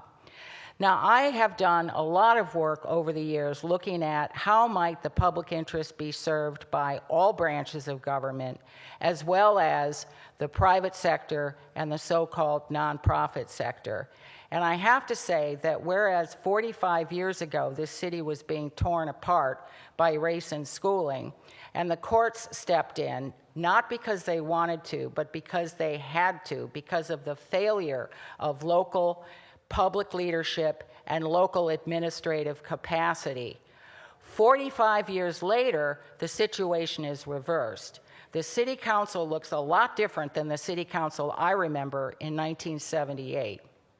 The Boston School Committee looks a lot different than it did when I was working on the race case in 1978.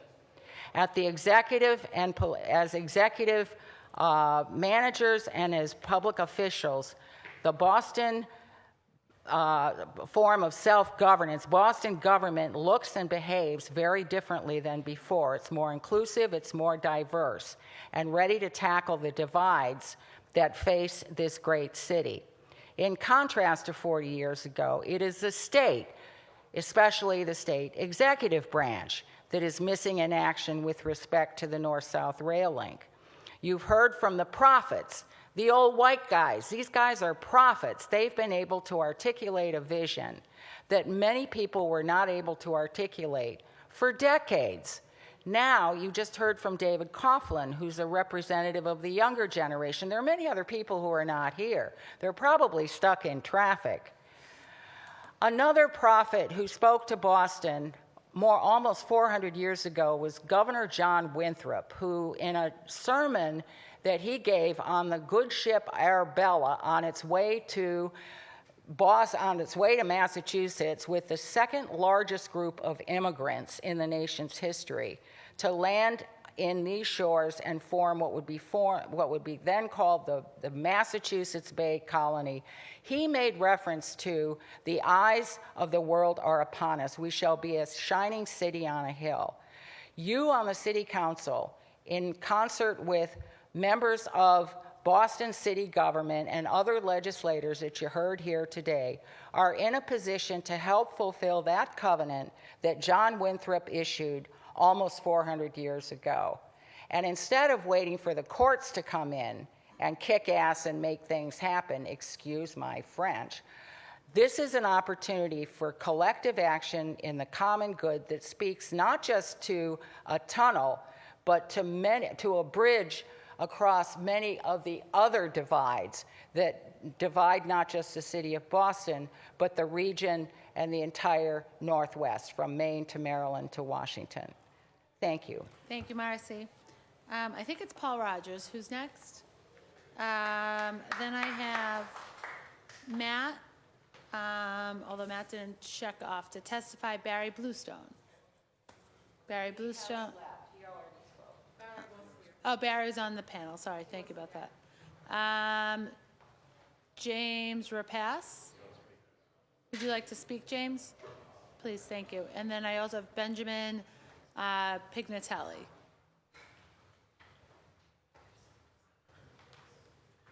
I'll be very brief. Thank you. Thank you very much for allowing me to speak. My background in this is that I was able in 1991 to obtain the money from George Bush to electrify the Northeast Corridor from New Haven to Boston. It used to be diesel. That was done at 3 meetings at the White House, and that was my initial involvement in this area. This project needs to have been done yesterday, and I think it's obvious to anybody in this room at least, but we do need to get into the governor's office on a regular basis and not leave until he agrees, because that's what it's going to take. All right, so I would encourage everybody in this room, all 3 of us, to go and see the governor in person, because that's what it will take to get this done. Thank you very much. Thank you very much, James. Benjamin. Benjamin Pignatelli, live in Jamaica Plain. I am the chair of the executive committee of the Massachusetts chapter of the Sierra Club. I represent the 24,000 dues-paying members of the chapter. I'll be short. Thanks for having us. One of the main reasons why I like the Sierra Club is that the organization advocates for long-range climate change planning, but we do not take the eye off quality of life issues, water quality, air quality, outdoor recreation opportunities. The rail link also fits that model too. With electrification and reduced vehicle miles traveled comes greenhouse gas reductions, but also benefits to quality of life, mobility, and regional integration. The time people sit in traffic and wait for trains can be earned back through the rail link, giving the Commonwealth hours and hours to spend with their family, to work, and to be in a safer place than their cars. This supports the idea of the Genuine Progress Indicator, GPI, maybe we've heard of it, which is an important approach to evaluating our quality of life, which Professor Bluestone described earlier. I grew up in Nashua, New Hampshire, whose Mayor Jim Donchis supports this rail link, and I went to school at UNH Durham. Both communities would benefit from the rail link, and when I was at UNH, there was no rail service. And I remember a number of times coming down to Boston, going to Portland, Maine for shows. We don't want college kids driving around New England to go to shows. Like this is a safety issue too, I think.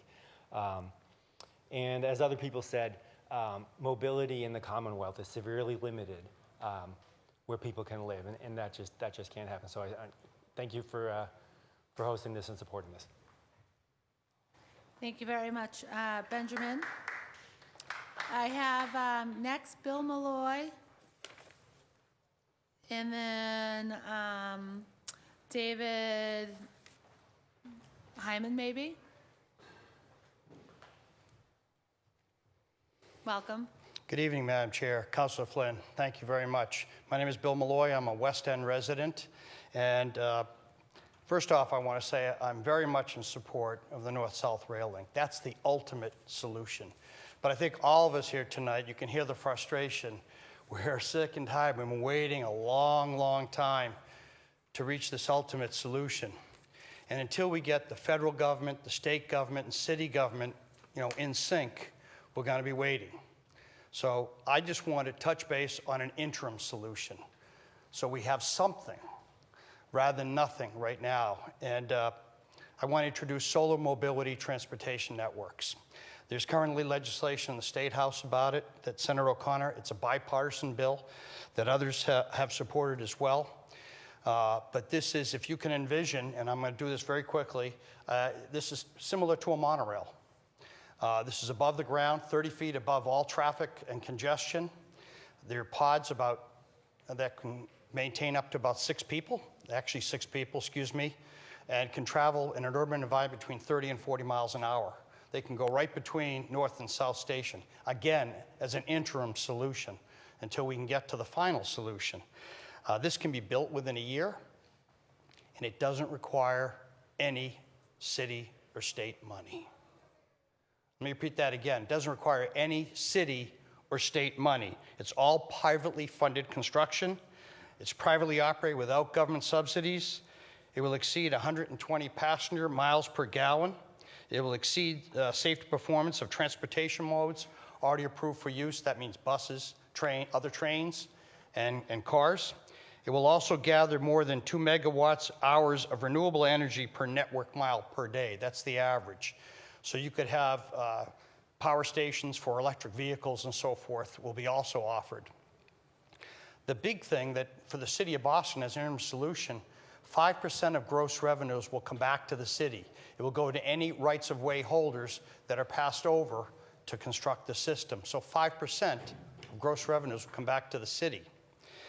And also, the Greenway Conservancy has already endorsed a solar mobility transportation network to connect and go along the Greenway between the North and South Rail Link. So I think it's time that we consider this. I think that the wait is long enough, and if we keep waiting, it's going to be at least another 8 to 10 years, I think we heard, or 20 years. We need at least an interim solution to solve this problem.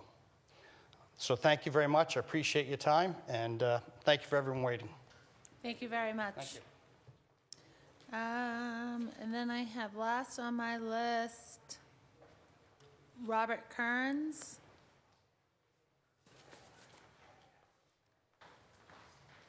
And then that's all I have for public testimony. So if anybody else who is here was expecting to testify, can come down after. Is it? If Yeah. you just introduce yourself for the record. Yep, Robert Kearns from the Sierra Club as well. I was helping organize the rally outside. I want to say thank you everybody for coming. Great panel and everything. I hail from Braintree, Mass, so on South Shore, and the red line has been a disaster since the derailment. It's been really bad. And the rail link would be amazing, not only for Boston, but the whole region, Braintree. We have 2 commuter rail stops, be easy to get right downtown, North Shore, everything. So I don't want to repeat. I got some written testimony from, we did a Google poll from through our social media and things. So these are just testimony from people from around the Commonwealth. I got 15 copies for you all.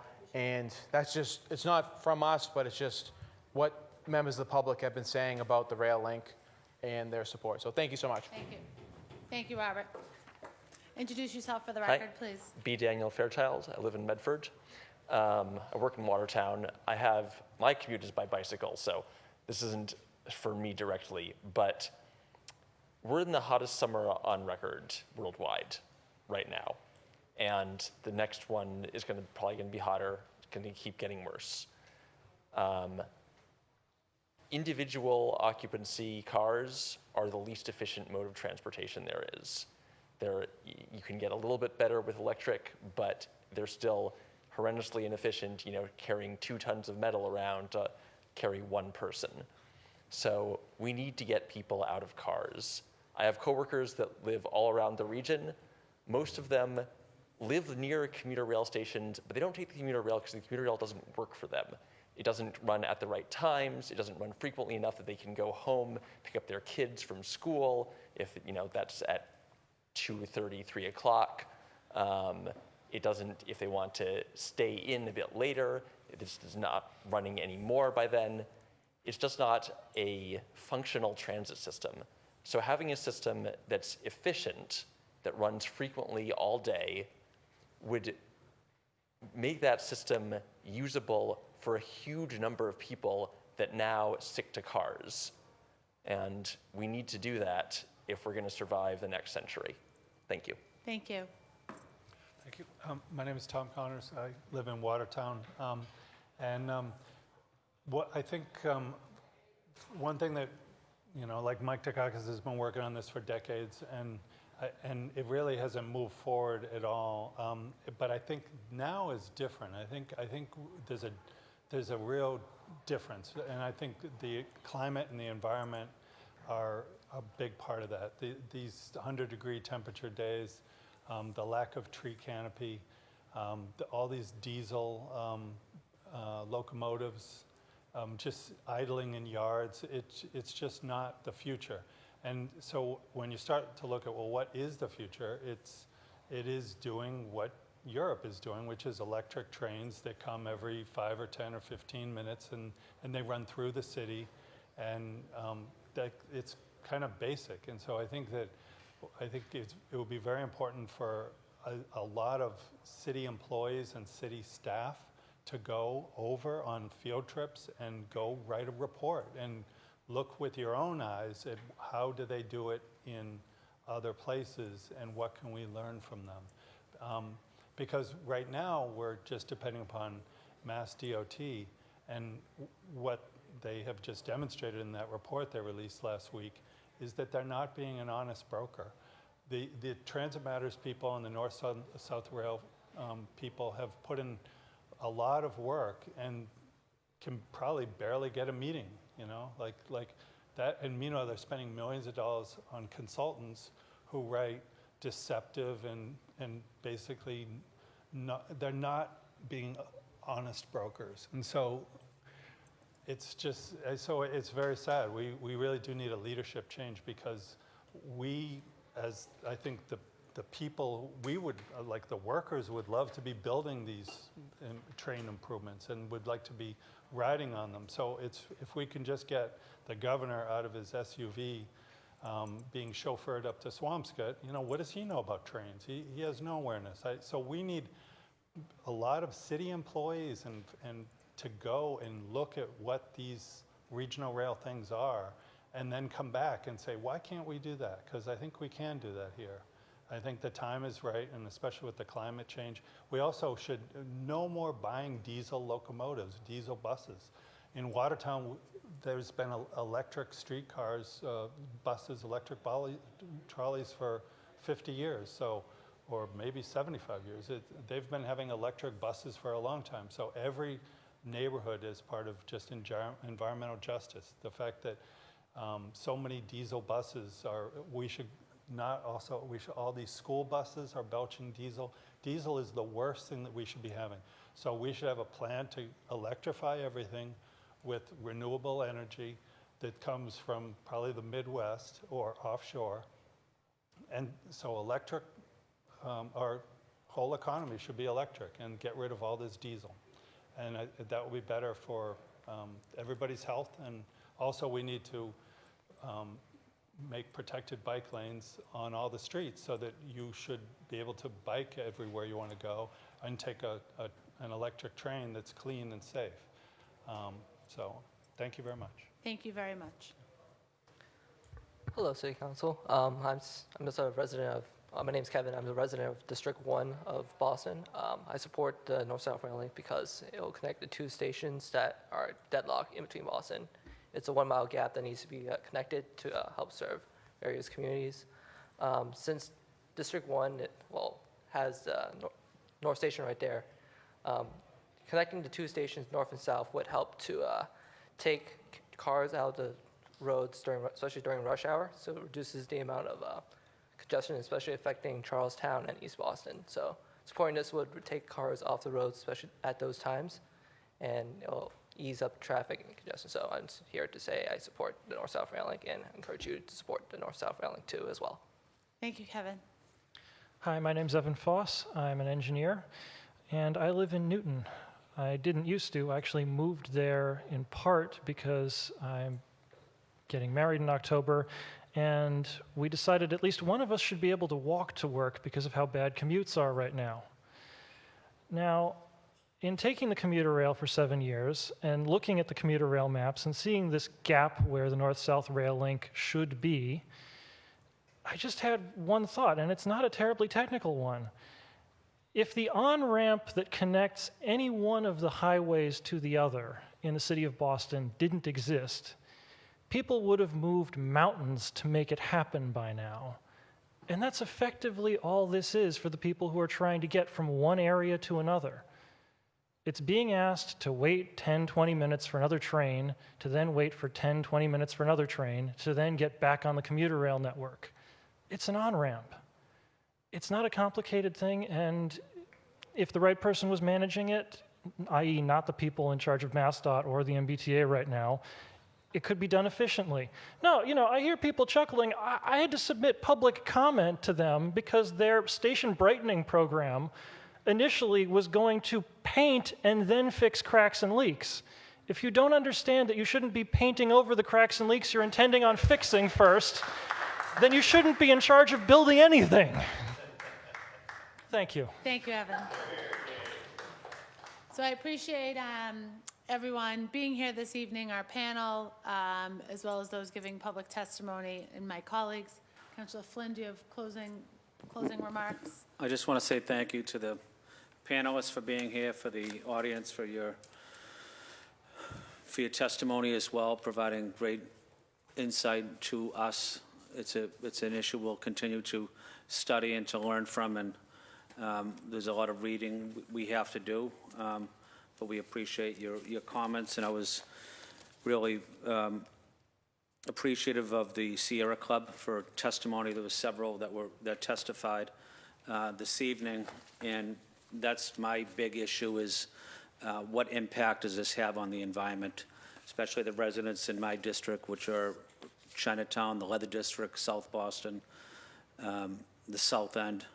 I also wanted to highlight at Salt Station, the Salt Station bus terminal, where the Greyhound buses go, where those buses continue to run all day long. And I always think of the fumes that are going into the neighborhood, right into the Reggie Wong Park, which is just right off the road where a lot of people are playing basketball and playing volleyball, and right down to the Josiah Quincy School, which is practically on top of the Mass Pike and the highway system as well, and the major truck routes and the train routes from here to New York. And it's no wonder why we have the highest, asthma rate of any neighborhood practically in the country. So those environmental issues are very important to me. I know they're very important to you. So I just want to say thank you to the Sierra Club, too, for providing very invaluable testimony here tonight. And thank you, Councilor Asabi George, for your leadership on this important issue. Thank you, Councilor. And thank you again. We'll do a formal report and presentation to the council as a whole on Wednesday, and look forward to more immediate next steps. This meeting's adjourned.